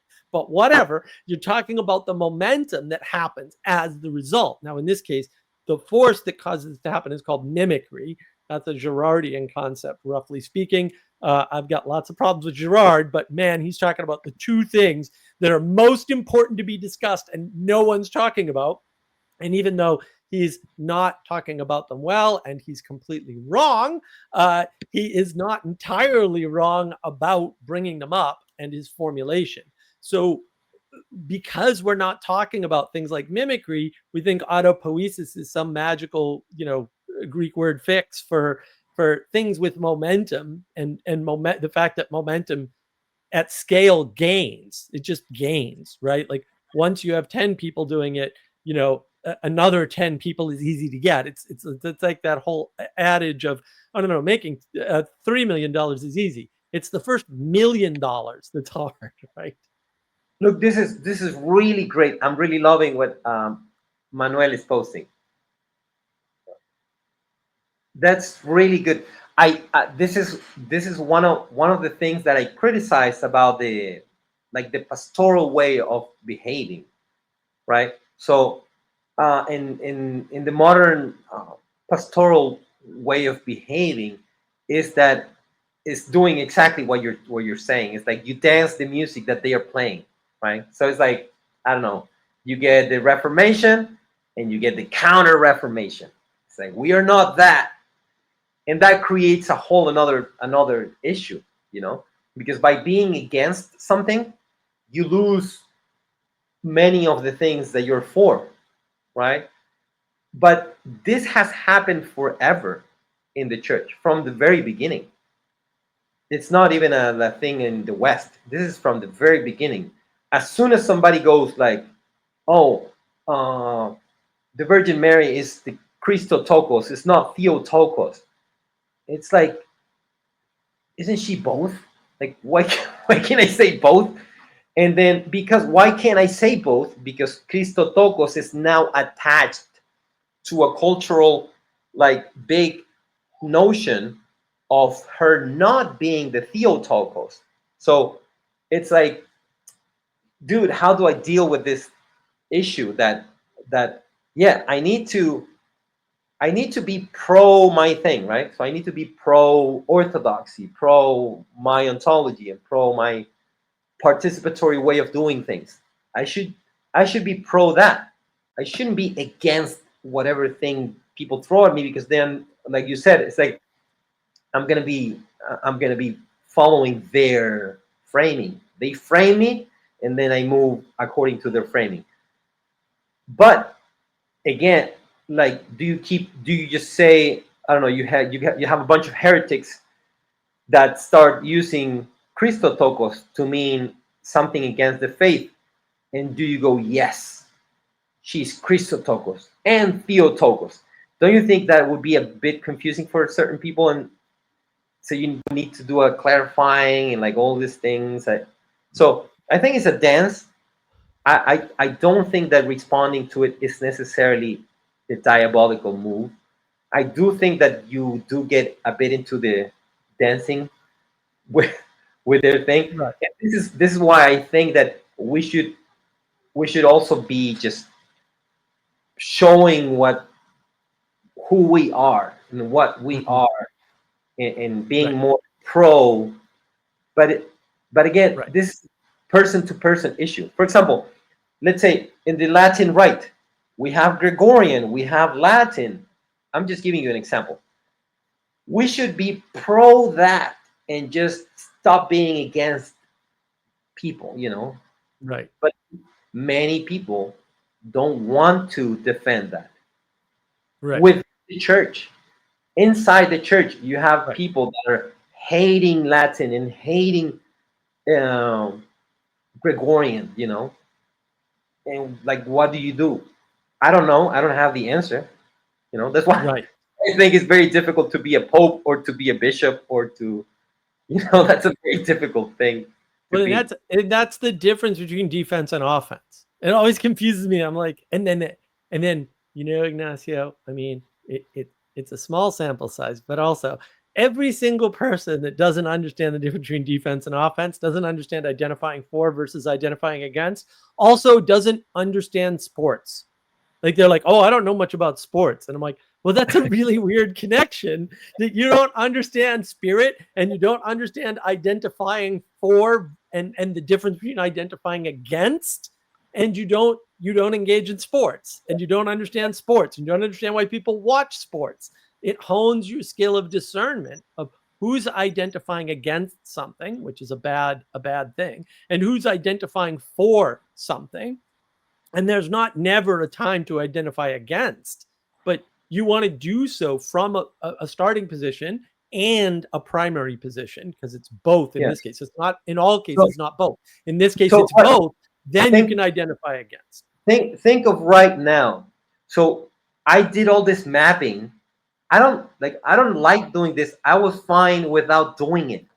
Yeah, I yeah. was really fine with just me, my wife, and kids, and just doing my thing. I'm an acrobat, so I'm a physical guy. I do things, and I Yeah. do martial arts. So I'm like, I didn't want to go there, but the more I kept listening to the people that I like speak, the more I saw that there's an issue. They are not realizing they are pushing the thing they say they hate. It's like, how Jonathan Pajot always says that the perennialists didn't see that they were helping the New Age movement. Right. They didn't see it because Yep. they They were didn't. defending traditional practices. They were like, Right. dude, we should focus on tradition and traditional practices. Right. But how did they do this? By going into symbolism. Right. Okay, they went into symbolism. Through symbolism, in the vague way, in a very vague way, they made a bunch of assertions. They were like, Hmm. dude, we Hmm. see a cross in Islam, we see a cross in Christianity, we see a cross in Buddhism, we see a cross in the Toltecayotl, we see a cross in Yeah. Hinduism. Yeah. Dude, it must be that there is a perennial religion that runs through everything, that is a meta religion. It's Right. a mega hyper religion Mega religion. Yeah. that's beyond all the religions. I want to go there. You know, that's what Sean said. That's the mentality of Right. Genon. It's like I want to do that thing because you know what? And this is like Genon understanding. You know what we should do? We should understand that the people that don't know about this thing, they are the exoterics. So they are the outsiders. They see Right. religion by the external forms only. Right. We, the people that are initiated, the people that know the secrets and the mysteries, we are esoteric. So we know the things within it. Okay, Right. you out of symbolism used in a vague sense, you got this weird hyper religion, meta religion, mega religion. Hmm. Hmm. And then they attached to that. Through that, they defended traditional practices. They even defended the traditional Latin mass and all that. And but but they also defended the New Age principles Right. without realizing it. They didn't want Well, it. they didn't. They They, Yeah, they weren't they, looking at principle because they weren't able to see principles. And yeah, that's it. Like the people with principles assume everybody has them, right? Like Jonathan Biaggio assumes everybody's starting from the creation and understands yeah, emanation and all that, and they don't, right? And yeah. so they're like presuming all these things. Like everybody understands principle, and then you can see who's principled and who's not in their actions, right? It's not in their speech, but it's in their actions. Did you want to sort of address this, what Manuel's saying here? It's kind of If a we're mess. talking about communion having a body, it's not unified. What are you preserving? I get that being a tyrant is not the answer, but preserving something that's not, there might be worse. Well, it's that we're dealing with God. Like we should chill Yeah. out. This is one of the key things that I think I wanted to make with my mapping. It's Mm, God. God is in my mapping. right. So there is an aspect which is, yeah, and what I mapped about God is what was revealed to me. I'm Mm, not I'm not claiming I understand any of that. Like, I'm not saying that I grasp like the most holy trinity.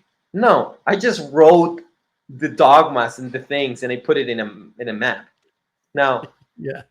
if God has a church, you know, if he himself came here and he was like, you, like, I'm changing your name to be this one other new thing, and now you are gonna be the one that whose faith is not gonna fail.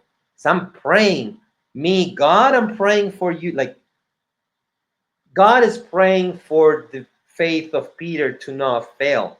It's not gonna fail. It's God praying for him. So, and then I see the whole pattern of how it's played out, like relationally, and it's like, okay, the mapping of Catholicism, it's the Right. more, it's the one that fits the most, even with Jonathan Pajot's understanding of symbolism. It just fits. Like, Hmm. you have the one that is by essence, the one that is by participation.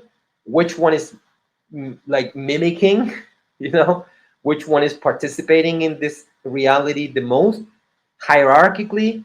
Well, it's the Catholic Church. Then I just accept that. That's it. Right. So why is God using weak people like us, and why is he allowing for the church to suffer much and to go into great despair? I have no idea. I'm not going to Yeah. claim to know that, and I'm not gonna try to. I'm not gonna try to like grasp it. And it's my faith. Like, there's a point in which this is important. So we're talking about God at the high, like we're talking about God, and we're talking about faith. Like, there's a limit in the conversation. There's a point in which somebody's gonna be like, "Yeah, I believe in the Allah of the Quran," and I'm gonna be like, "Okay, like, what am I gonna do? I'm gonna pray for you, you know." Or some Catholics gonna be like, "Yeah, I don't like Latin and I don't like Gregorian and I actually hate it and I don't want to ever do it." And it's like, yeah, the magisterium is it's not teaching that, and you're doing that, what can I do? I can pray for you, you know. And we have clear understandings of how the thing is supposed to look. We just don't follow it. You know? Handsome and faithful lady are used by God in spite of aberrations in hierarchs. Yeah, well, I'll just refer you to this wonderful little dog-headed book. The dog-headed have noticed that the roaches have hedged in the church. I know it's not a very Catholic church. That's fair. But it's all that, yeah, it's the church, right? It's meant to represent all of the churches, even the uh, sort of Gnostic, heretical, pagan cults that people refer to as Christianity. Oh, and But the Anglo-Orthodox have it no better. So, and one thing that it's important about, like, substance ontology, and like, without going into substantialism or essentialism, to know the essence of a thing allows you to know when the thing is dying, when is it good, when is it bad. right. Like Right. the church, you know that, like, what are the essentials? Is it okay? Consecration, like there are very things that are canonical that you can't change anywhere, you know. But you have certain things that are like the most basic essential thing that has to be there. Right. And that's why you can never say, like, oh, like that mass is invalid. Well, if it did have the very essential thing, it's not invalid. But is it problematic? Yeah, it can be very problematic. And Right. actually, this is one of the things that the traditionalists don't get. The problem is never when people go like sedevacantists and stuff like that. It's like, no, dude, Right. you didn't get it. It's not that it's invalid. The problem is that it is valid. That's the problem. Because Right. Right. being valid, people are transgressing it. So that's Right. worse.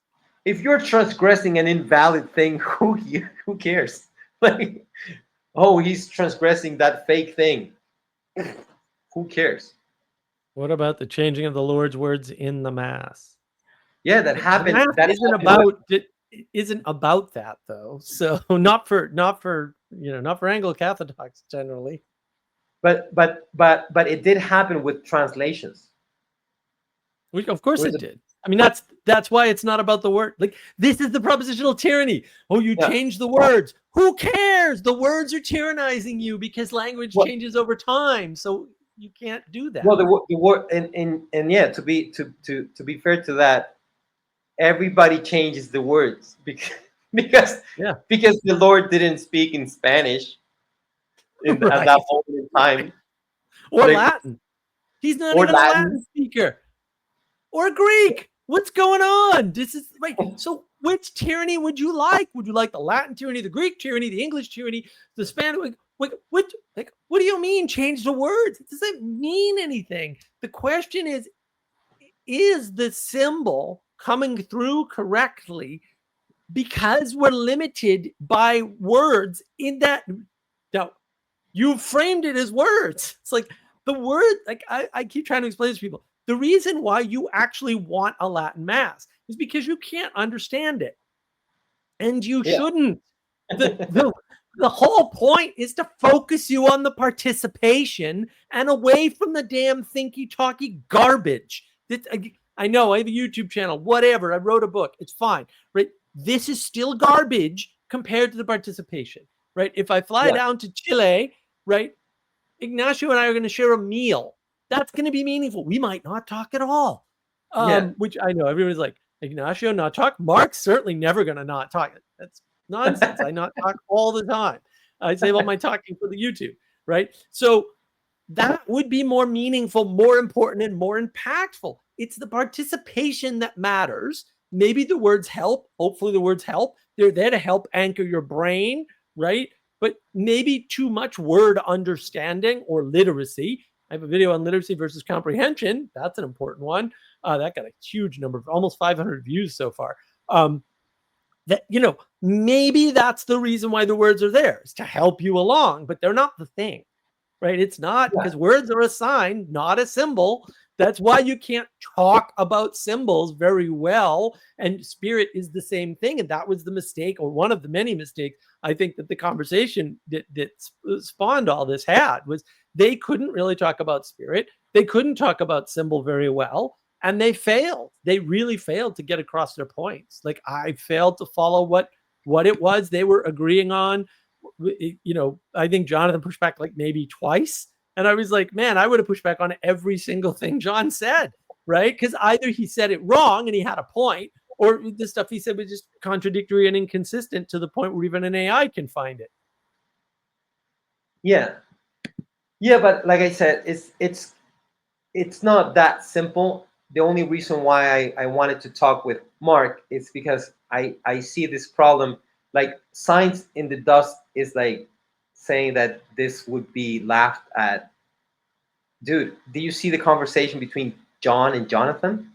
What do Yeah. you think? What do you think? What do you think a saint would think of that conversation?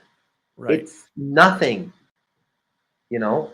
And Right. they're getting thousands of views, thousands of people being Right. educated by things that are horrible. Maybe I have the worst sacramentology. Maybe I'm stupid. Maybe, like, that's most likely, you know. But I'm well aware that what they're speaking about and what they were saying at that talk, it's not the Christian understanding of reality. It's not the traditional classical understanding of Right. reality. Um, so it's like,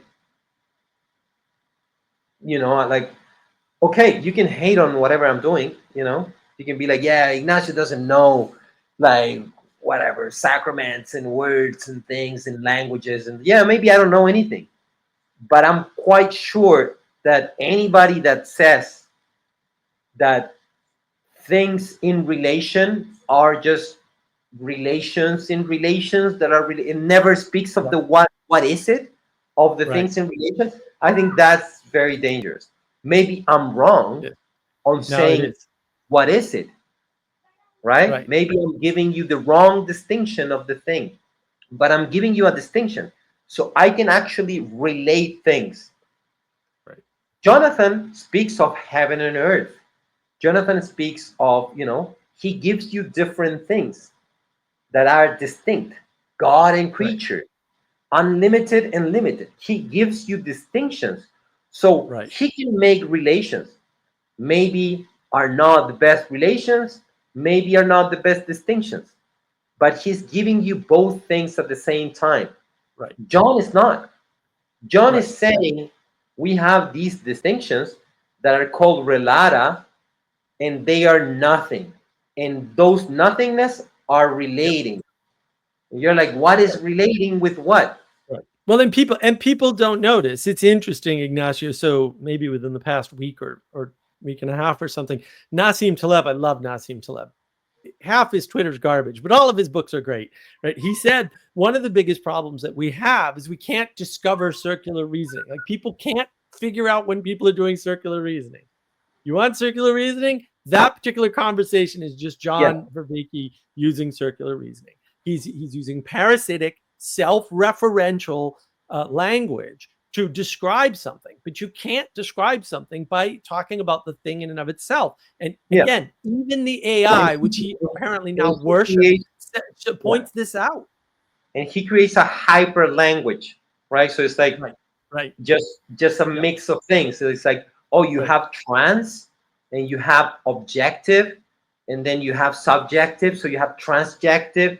It's just putting things together. Now, Well, no Anselman one said, God is the No one's word. talking about the transjective, so John's very upset, and it's a made up word, John. That's why. Which one? This one? No, the other one. He said God is the word. He inspired words to translate many to Nice. many in different languages. Yeah, but the thing is that the God words is in the languages, the words in the languages shift meaning. right. They shift That's why we, definition. They shift. that's why Right. we They have shift. Right. yeah, that's why we have the study of etymology, Right. because words in within a living body of people, they Right. change. The word symbol, Right. sometimes people get like hate on the word symbol being used for different things. Like, yeah, because it wasn't. it changed the meaning. Right now, we're trying to recover one of the old meanings. But right now, if you say symbol, people don't think of a composite, people think of a sign, Right. because the conception of the word means something else. So Right. it, it's we are limited creatures. So yeah, God is the word, but we are participating in that in a limited manner. We are not. We can't grasp the wholeness of the word in us. You know, and nobody, only the Holy Virgin Mary was able to carry the logos, the word, and give birth to the word. We are not that. We're not going to give birth to the word. We're gonna give birth to concepts, and then we're gonna Yeah. give, after that we're gonna give birth to very shitty words, to explain those concepts, and Right. that's gonna change. That's why the church defends Latin, precisely because it's a dead language, because it's not changing anymore. It's like it died. Nobody's using it in the sense that it's not shifting. Okay, so Right. let's use that one. And for some reason, divine providence, God Himself wanted to have that be one of the languages in the tool of our redemption, the cross. So I think there is something important about Greek, Hebrew, and Latin, that we should take into account. But one of the reasons that it's like people want to defend the use of Latin is precisely because it died, and whatever the word mean, that's what's gonna mean forever. So Yeah. pro means like towards something, or pointing to something, or ad, Yeah. means the same kind of thing, like towards something. Like, okay, Right. then ad and pro, they're just gonna mean that always. Right. Right. Well, and the different words have different distinctions. Don't all languages distinguish all from many? Antoine, the issue is, where do you want to start with this? Because we have to go all the way back, and you can't do the translations. You personally cannot do the translation. So if the church decides this is the correct way to go, then the church decides, what are you going to do? Like, you're not better than the distributed cognition. Like John talks about distributed cognition, has no idea the implications. That means that the Holy Roman Catholic Church is the smartest organization and institution that has ever Well, existed. in the What official, they say no, goes, and it's not to say they're perfect, because they're still made up of people who happen to not be perfect, and they're still in a world that is not perfect. But the alternative doesn't exist. So but to that point that as someone's trying to make, it's that's why the official mass is written in Latin, and it says right, pro multis, right, pro vobis et pro multis. That's what it says, and it has never said anything different. So from the right, core of the church, that has never changed. Where right, where does the change happen? In the particular places right, in which the people, this is what I'm criticizing. right. It's in particular places that people do these weird satanic things, Right. you Well, know? but Anselman, who changed? Did the English change? Because the Latin didn't. So, standing from the perspective of a Roman liturgist, Yeah. since the Latin never changed, the thing that changed was not the Latin. They didn't backtrack on anything. They Yes. switched which English word, maybe. Maybe they shouldn't use the English translation, and then you don't need them. That would be fantastic, right? Yeah. This is why the Latin Mass is defensible.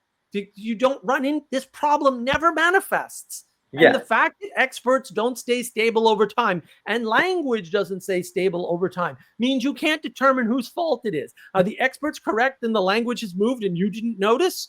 I Or is was, it the other way around? I don't know. you Who know, you cares? know, one of the my friend Sebastian, he's in the Discord. He translated the book Language of Creation to Spanish. Never heard of it. Oh, this book. Never mind. We did a book club on and that. 40 episodes.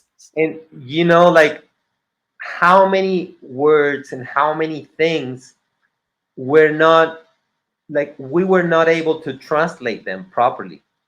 We Right. had to choose certain things and just be like, okay, let's just keep it like that.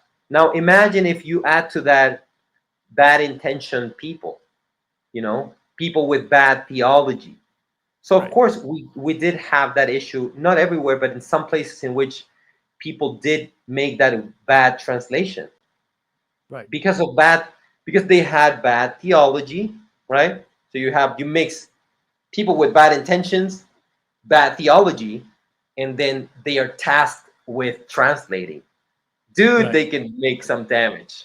You And give they you did. give them authority, right, and then you Yeah. do some damage. Like, but Anselm's just stuck on the propositional tyranny again. Your age of gnosis. This is the problem with the age of gnosis, Anselm. Just grab a mirror, go age of gnosis. There you go. Like, meaning is not in words. Words do not ever, have never, and will never contain meaning. Meaning Yeah. emerges from content, which is definition, plus context. And that's why language changes, because the context of our existence changes. And so all the English words will say in the 1550s. So from the 1550s to the 1650s, a bunch of people injected a bunch of words into, like, words like consciousness, right? They just Yeah. injected these words into the language. Now, what's consciousness? I'll tell you exactly what consciousness is. It's Cudworth.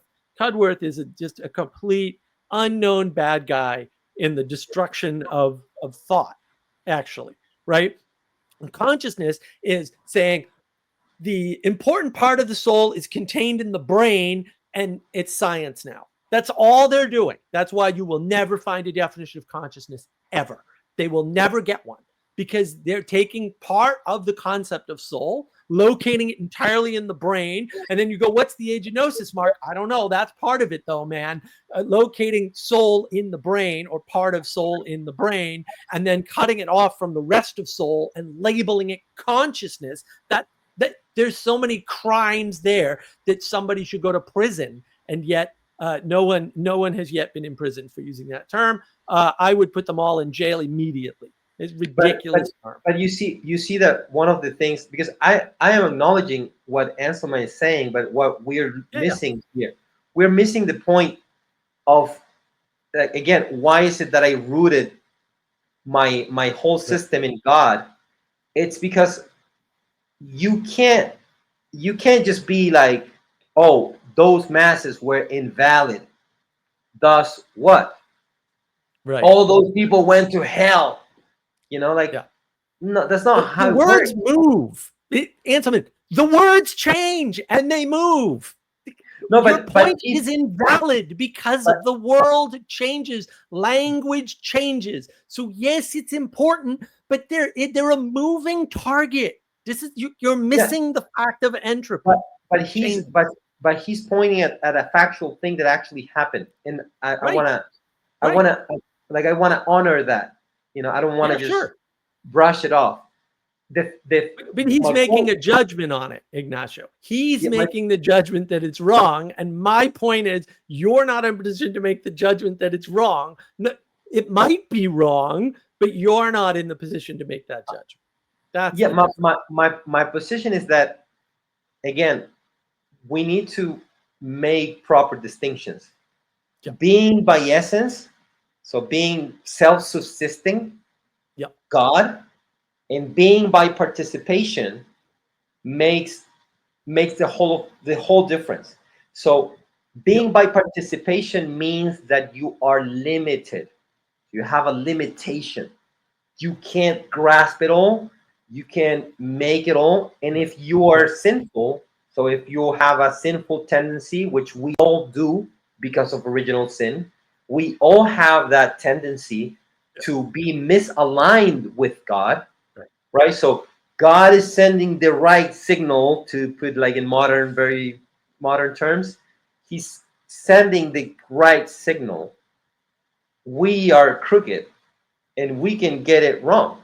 And God exactly. can allow for some parts of the church to suffer, like a kind of death, and pass through some, which I believe we're going through, Right, to go through some kind of mystical death, you know, Right.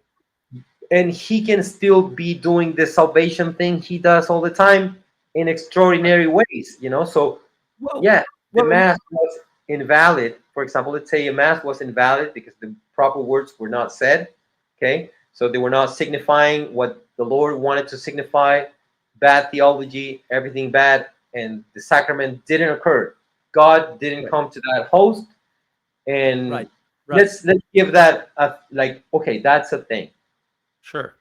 Now, it's the unbounded God trapped in the words, and he's trapped in the sacrament, and he's trapped like as if we are like clamping him down so he Right. cannot do anything at that moment. Like he could Right. not save Right. all the people that went to that mass, even the priest that was just being obedient, you know.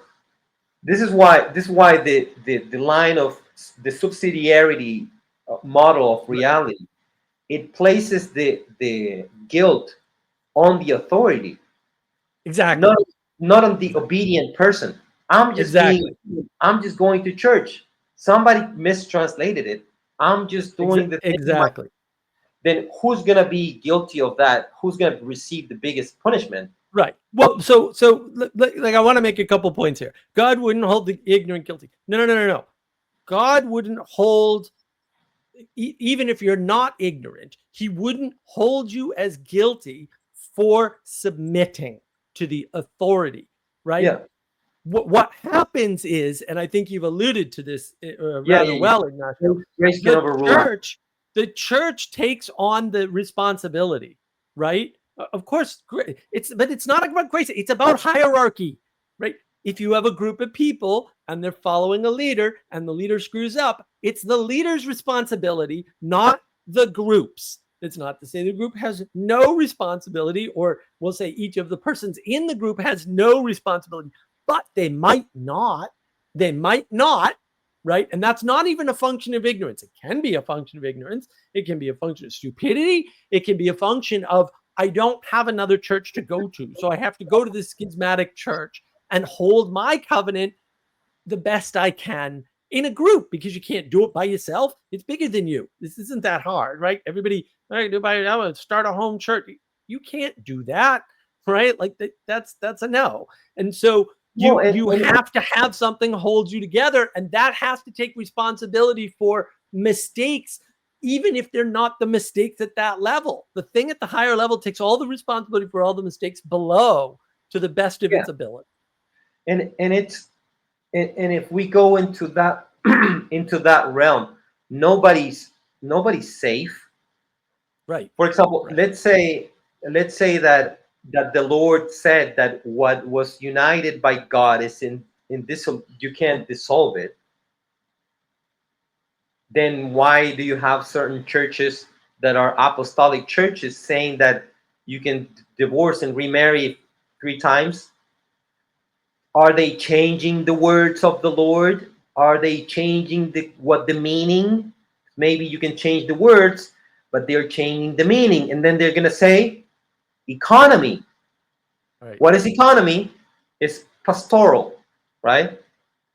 The prudence of a particular situation, you know, having high regard for the salvation of soul, you allow for certain things to Right. occur.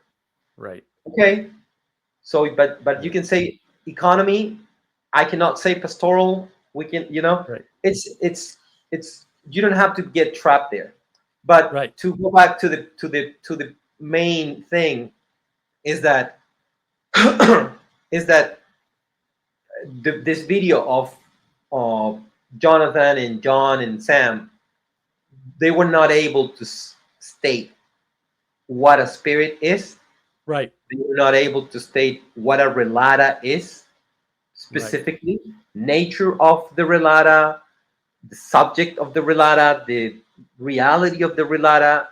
Like none of that was stated, you know.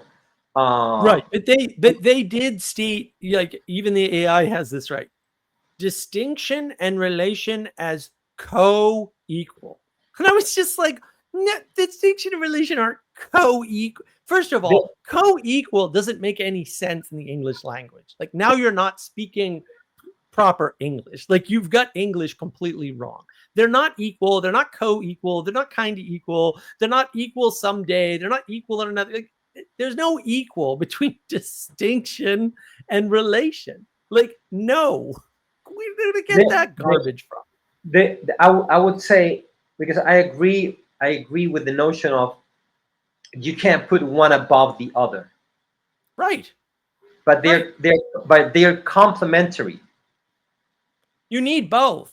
But You that need doesn't both. see, needing both doesn't make something equal. Yeah, Like yeah, yeah. that's not how math works. That's Well, not because how equality works. Right. Like equal means sameness, and that's not exactly. the relation and distinction are not are Yeah. precisely not equal. Right. Now, but it's not even that they're not equal, it's that they're not the same in any way, shape, or form, except if you adopt a frame above them and you're looking down on them and you're Yeah, saying they are in the same layer of reality, or you're saying they're in the same layer of analysis. That's what Jordan Peterson uses, or they're at the same layer, right, of grammar, right, or they're talking about the same layer of existence. Sure, I yeah, they're I think that's equal then, kind of. I think it's above everybody's paycheck to say that. Right, That's why right. When Aquinas speaks of like the one, he puts that first. He does it because of because that's the discipline of the intellect. Yes, That's how you do it. Like you speak of the one thing, and that's then right. you believe That's right. him. Right. That's why he does it. But it's not that Right. he's doing it because he thinks he's not seeing that reality from above, and then being like, But that's "This the is very difference. important." Right, but that's the difference, right? The scientists speak from a thing I call objective material reality, and they use that superior in their mind position. It's a non-existent position, but whatever. They use that position to cast judgment on everything and then say this is that and that is this and this is good and that's bad, right? And all these things are equal. And it's like you can't make the statement that those things are equal. I outlined how they could be considered equal. The problem is you and I can't do that because we require both distinction and relation, and Yeah, we are not above them. we can say that for us they are equally important, but Sure, important not in yeah. importance, right? Right, but see, science can't deal with equal importance, right? Yeah, Because there's what no to hierarchy. them that means it's the same thing. It's just equal. It's like no, equal importance means that they are both required for something else, right? Or for maybe many other things. And they are required for each other to even be a thing. Exactly. Like Well, because you need if contrast you to don't have see. distinction, you can't say what is Right. in relation. If you don't have relations, what are you distinguishing? Like Right. between Right. what are you distinguishing? But that just shows a limitation on our side, and that's why God reveals Himself in that specific way, and that's all we know. We reach a roof, and that's it. Like we got revelation of the most holy Trinity, and like that's it. Good night, Anselm. Good to see you. Yeah, Yeah, I think that's the real problem is that these people are speaking above their pay grade. They're yes, looking up at something without realizing they're looking up. They're trying to judge it as though they live in objective material reality. And they're using this language to try to own and control and understand things that are yes, bigger than them by their own admission, right? And they just don't understand the inherent contradiction in what they're trying to do, which is technically a performative contradiction, contrary to what people might tell you. The word performance should be a hint as to what a performative contradiction is, but apparently nobody knows what the word performance means, so they've relabeled performative contradiction. I know Anselman's going to bed. Ignacio, do you want to wrap this up? I know this is a long yeah, yeah, time for yeah. most people to stream. Yeah. It's just add God into the equation, and add limitation on our part, and that Mm. that would be like an answer to many things, even what Manuel just said. uh we there's a limit to words. Yeah, exactly. Just there Exactly. is, you know. Right. That's what, like, people many times ask me, when they want to understand, like Saint Thomas Aquinas, for example. They ask questions like, what is the soul? And it's like, well, he uses the term soul in many ways. So which Right. way? Are you Uh-huh. speaking about soul as the whole human? Are you speaking about soul meaning the heart, like will? Are you Yeah, speaking yeah. about the soul meaning the intellect? Are you speaking about the soul being the form of the body? Are you speaking about the soul? Because he uses the word soul for all of those things, right? Right. Because Right. because when you're speaking of such high things, words are not enough. Words just Exactly. kind of Exactly. like are trying to cling into something that is too much. It's That's why I say that words point to concept. The concepts are grasping that reality much Right. better, because Right. they're related with your actual capacity to interact with reality spiritually, right? And God can infuse knowledge from above. So let's say you don't grasp, let's say like a somebody that had a vision of heaven. I don't know. They're not doing the whole process that I explained earlier. They're not like Right. touching reality, grasping it with the internal senses, and then going up and abstracting reality. That's not what's Right. happening. God is Right. Right. directly to their intellects infusing a knowledge. Yeah. Yeah. Then what they do is that they try to translate into images and words what they were given in a different mode. That's why they like, oh, I saw a, I don't know, like a bull in a lion in a thing, and it's like, Right. what are you talking about? It's like, well, I don't have any other way to to talk about this Right. one thing that was given to me from above Right. this realm. So Right. if you add limitation and unlimitation on the part of God, we should chill out a bit. You know, we should like chill out with it, trying to map it all, and that's why my mapping goes to God, to be like, dude, there's an aspect that is just beyond us. Okay, just have that in mind. Yeah, I like that. I like that. Yeah, and a lot of what I talk about on navigating patterns is around this and understanding these limitations, right? Because freedom right now seems to refer to freedom from constraint and consequence, right? And you know, everybody who's playing the scientific game or this quote secular game, that's all scientific reductionism. That's all propositional tyranny. To give John his due, that's a brilliant idea. It took me a long time to understand how it was correct and how it was maybe not quite correct.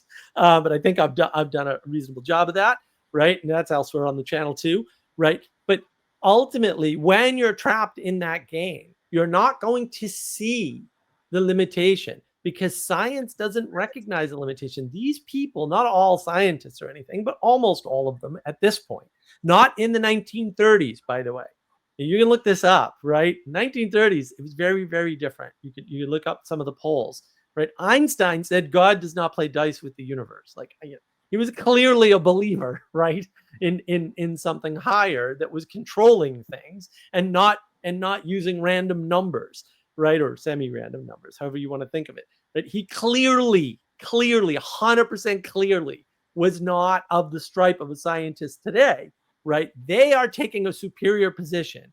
And very clearly, and in this conversation, John said it right up front in the first like 10 minutes, like, oh no, I'm going to use ontology and understand all of this. But he means little o ontology, categorization, right? Because, yeah, if you're using big O ontology, that means you've already assented to God as the ineffable source of being, having Yeah, manifested a creation, right? Having created, right? yeah, Yeah, well, yeah, sure. You can use that to understand the world. That's really easy. I just call that religion, by the way. But you can call it whatever you want. It's all referring to the same thing at that point. But that's not what John's doing. What he's doing, and this is why there are 12 contradictions in the talk, according to John's beautiful AI that's so wicked smart, in the talk that John makes, just in John's side.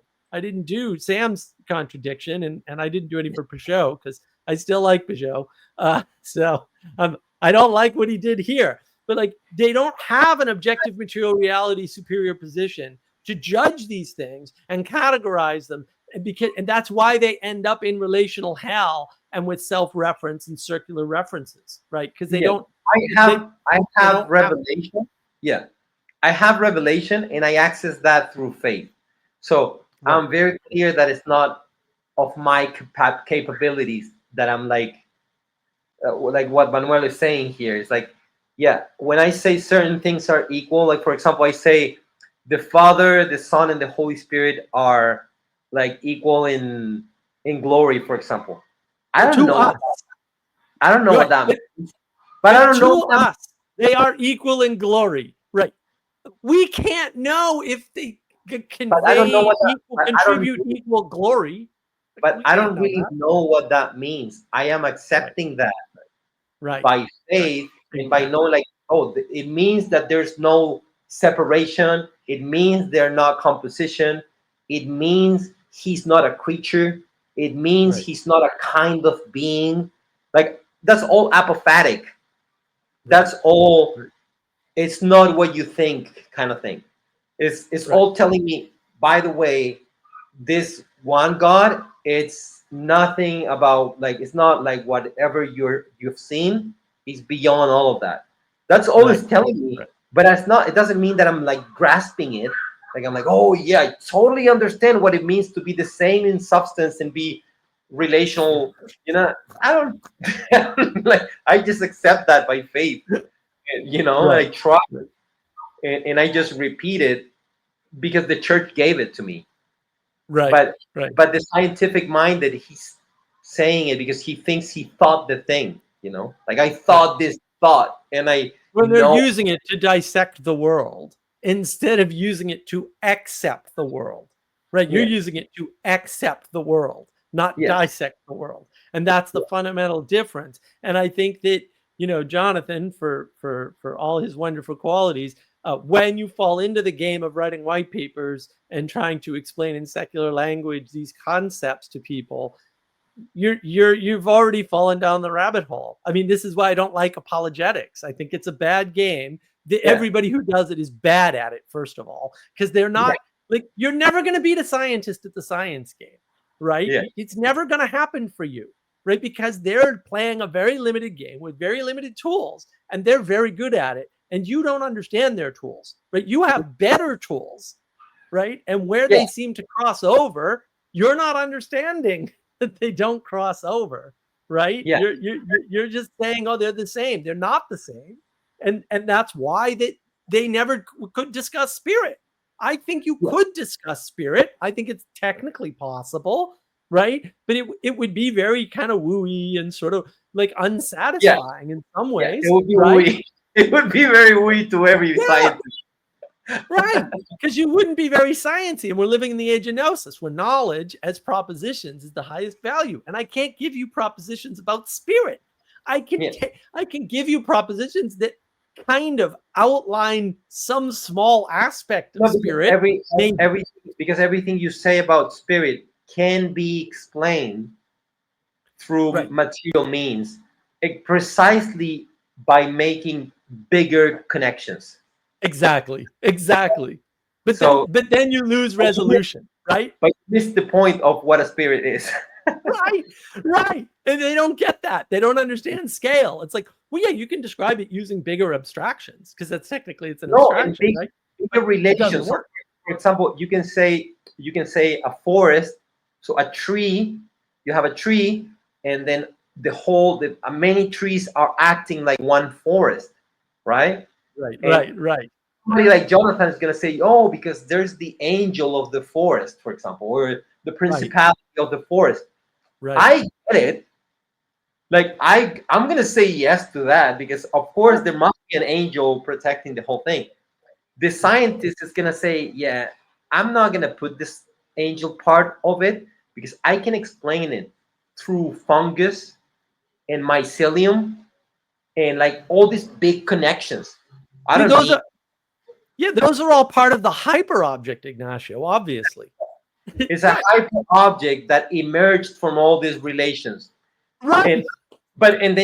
then Jonathan says, "Oh, that's the spirit." It's like, no, No, it's the no, difference between emergence and emanation. And they yeah, all think John knows what emanation is, but yeah, John no, has never explained his idea of emanation, not once. If no. you listen carefully, he'll say, "Oh, yeah, yeah, yeah, emanation, definitely important." And then he'll go right back to emergence. No, because Immediate. he would have to accept act. Yep.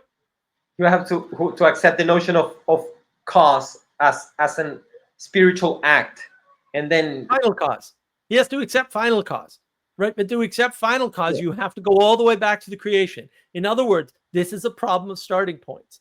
When you do not start from the creation, the only thing Ken Ham got right. The only thing he got right, when you do not start, when you do not drag people back all the way to the creation, yeah, right back to the beginning, then you're not working from the same framework. And you yeah, can use the same words and they will mean completely different things because meaning is contextual. And if the context and the starting point can always determines the context, if the context isn't the same, you're not saying the same thing, even though you yeah. think you are. And you know what? You know what's funny? What's funny is that many people hate. They hate on the later scholastic movements that they say like it's the decadent scholastic movement because they were asking about how many angels can fit in the Head you of a know pin. Yeah. in the head of a pin, and that's not a stupid question No, it's not. because precisely like it's what Manuel is saying is correct. The spirit is also in time, but what Right. people like John are gonna say is there's no the spirit. You're calling what you're calling a spirit, it's actually an emergent property of a hyper object that is multi-layered in relationality. You It call it can be an angel. explained, Yeah, right? you call it an Explained angel. through emergence. But the thing is that the notion of how many angels can fit on the head of a pin precisely explains what is the problem with John's understanding. It's Exactly. infinite. You can have infinite angels in the head of a pin, in the head of a pin. Why? Because it's another realm. It's spirit. You're not getting it. It's spirit. It's Right. other realm. It's not hyper relationality of material things. It's a Exactly. thing that it's beyond matter, that it's informing matter, but it's beyond matter. It's metaphysics. It's matter. It's beyond Right. the thing. So that's Outside why, of it. Yeah. yeah, that's why that whole conversation is not it's not reaching where maybe Jonathan thinks it's reaching. Yeah, So it's not doing the bridging that he claimed in the beginning that he likes no, about John's work. And, no, look, I was in that community. I worked with the Verveke Foundation for a year. It went absolutely nowhere. And I know they got new guys now and whatever, but like those people will not cooperate with themselves and others. They're not going to like join the symbolic world and go to no, church. And that's it's just never going another to happen. it's another form of like kind of like a pseudo religion. That's all it is. It's a Right. bypass. Ritnar, he never gave up the Ritnar project, right? He's admitted now that it's a contradiction, right? Which means he abandoned a bunch of his followers by saying that. Oh, there was a contradiction. And yeah, fine, fair enough. It was, John. We tried to warn you, by the way. Manuel and I specifically tried to warn you about this years ago, right? Like, don't go down this road. This isn't good, right? Once we saw it, we didn't see it right away. But like, all he's doing is all of his work is enabling more Gnostic heretical pagan cults to exist. And I don't think Jonathan understands that he's lending that credence by having these discussions in that way. That's a good thing. Manuel said something. I agree. Oh, this is great. This is great because this We is don't so like good. the word meta, just to let you No, know. this I is so good. despise that This word. is so good because it's precisely showing. I think it was Manuel himself that he was like, we are answering. We're answering to the things that they are placing on us. But Right. this is what's happening. The word Right. meta means beyond. So it means supra. in a way. Right. Right. But since now the word meta, it's being used to mean mega or hyper, Right. then then Right.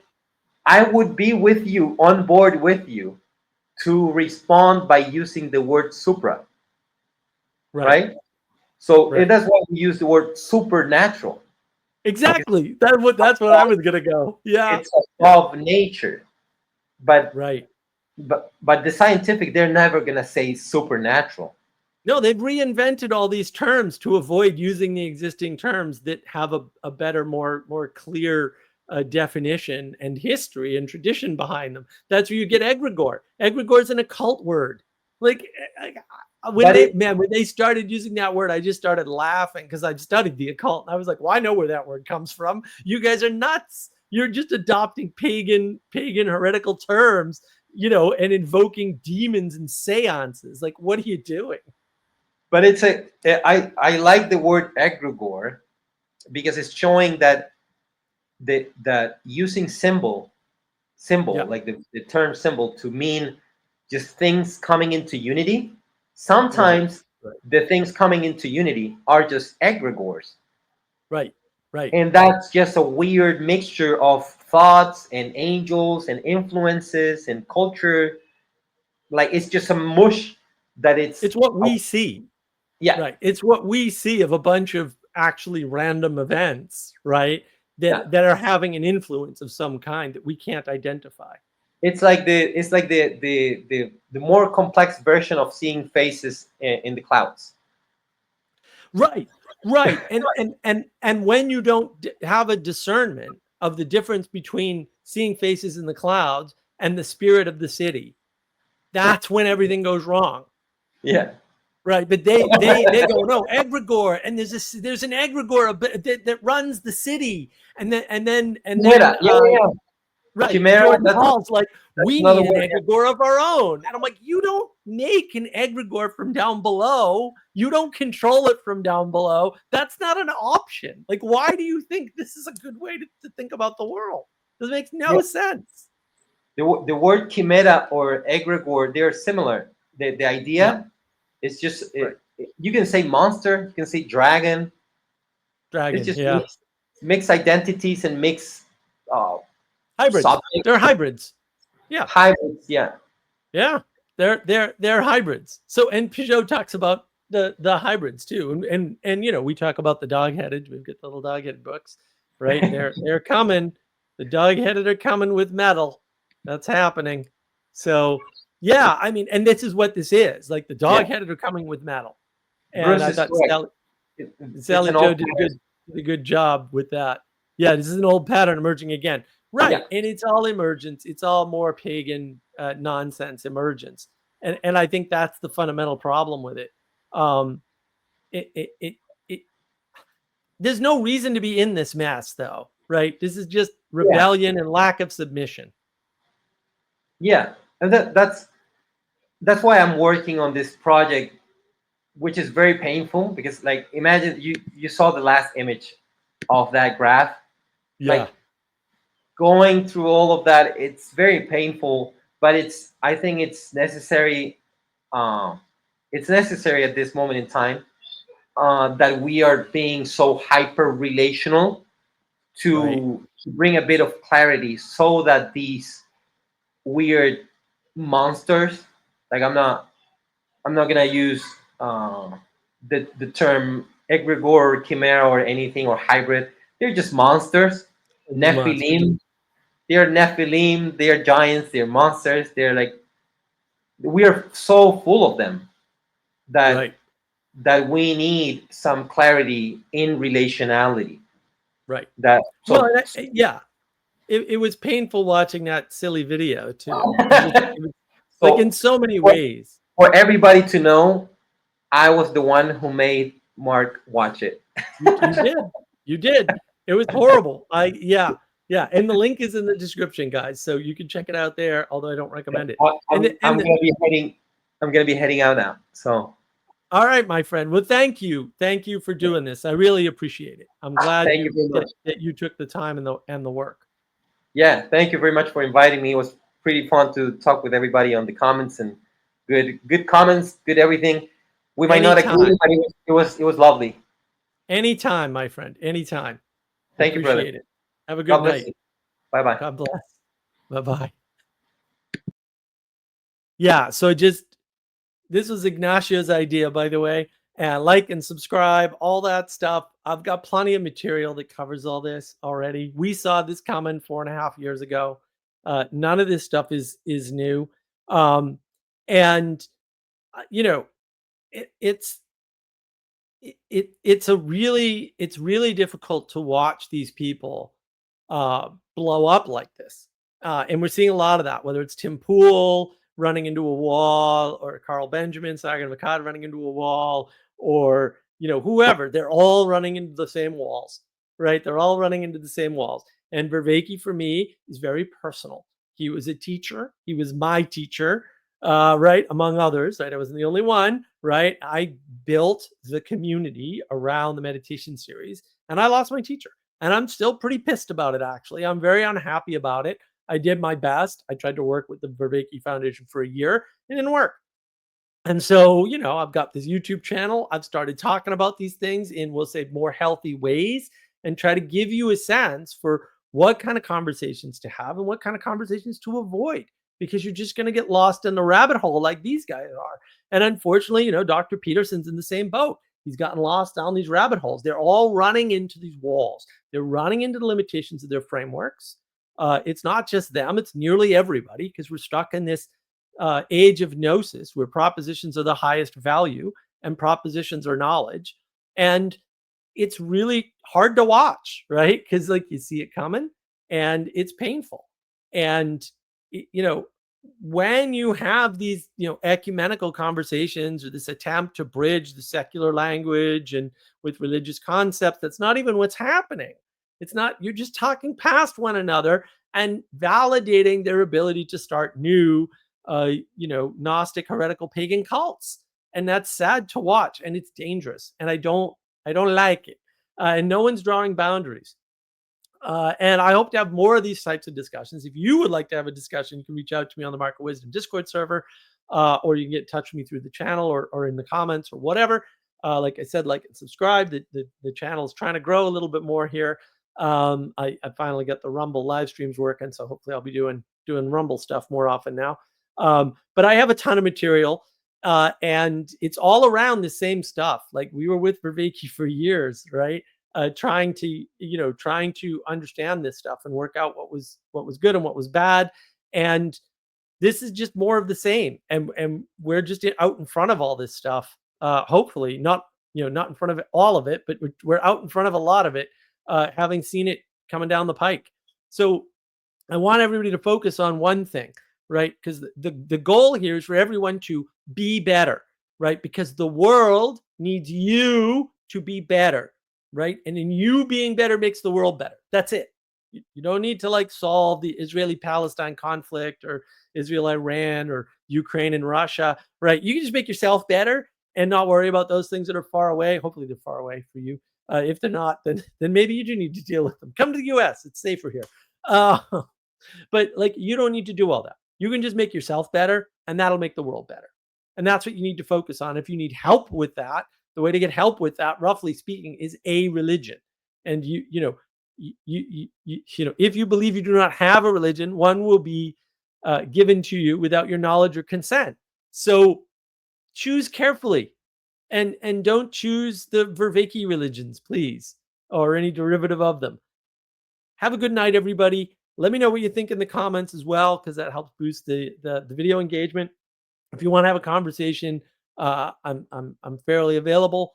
And just be better, take care of each other, right? And take care of yourself, because you can't take care of others if you're not taking care of yourself. Have a good night.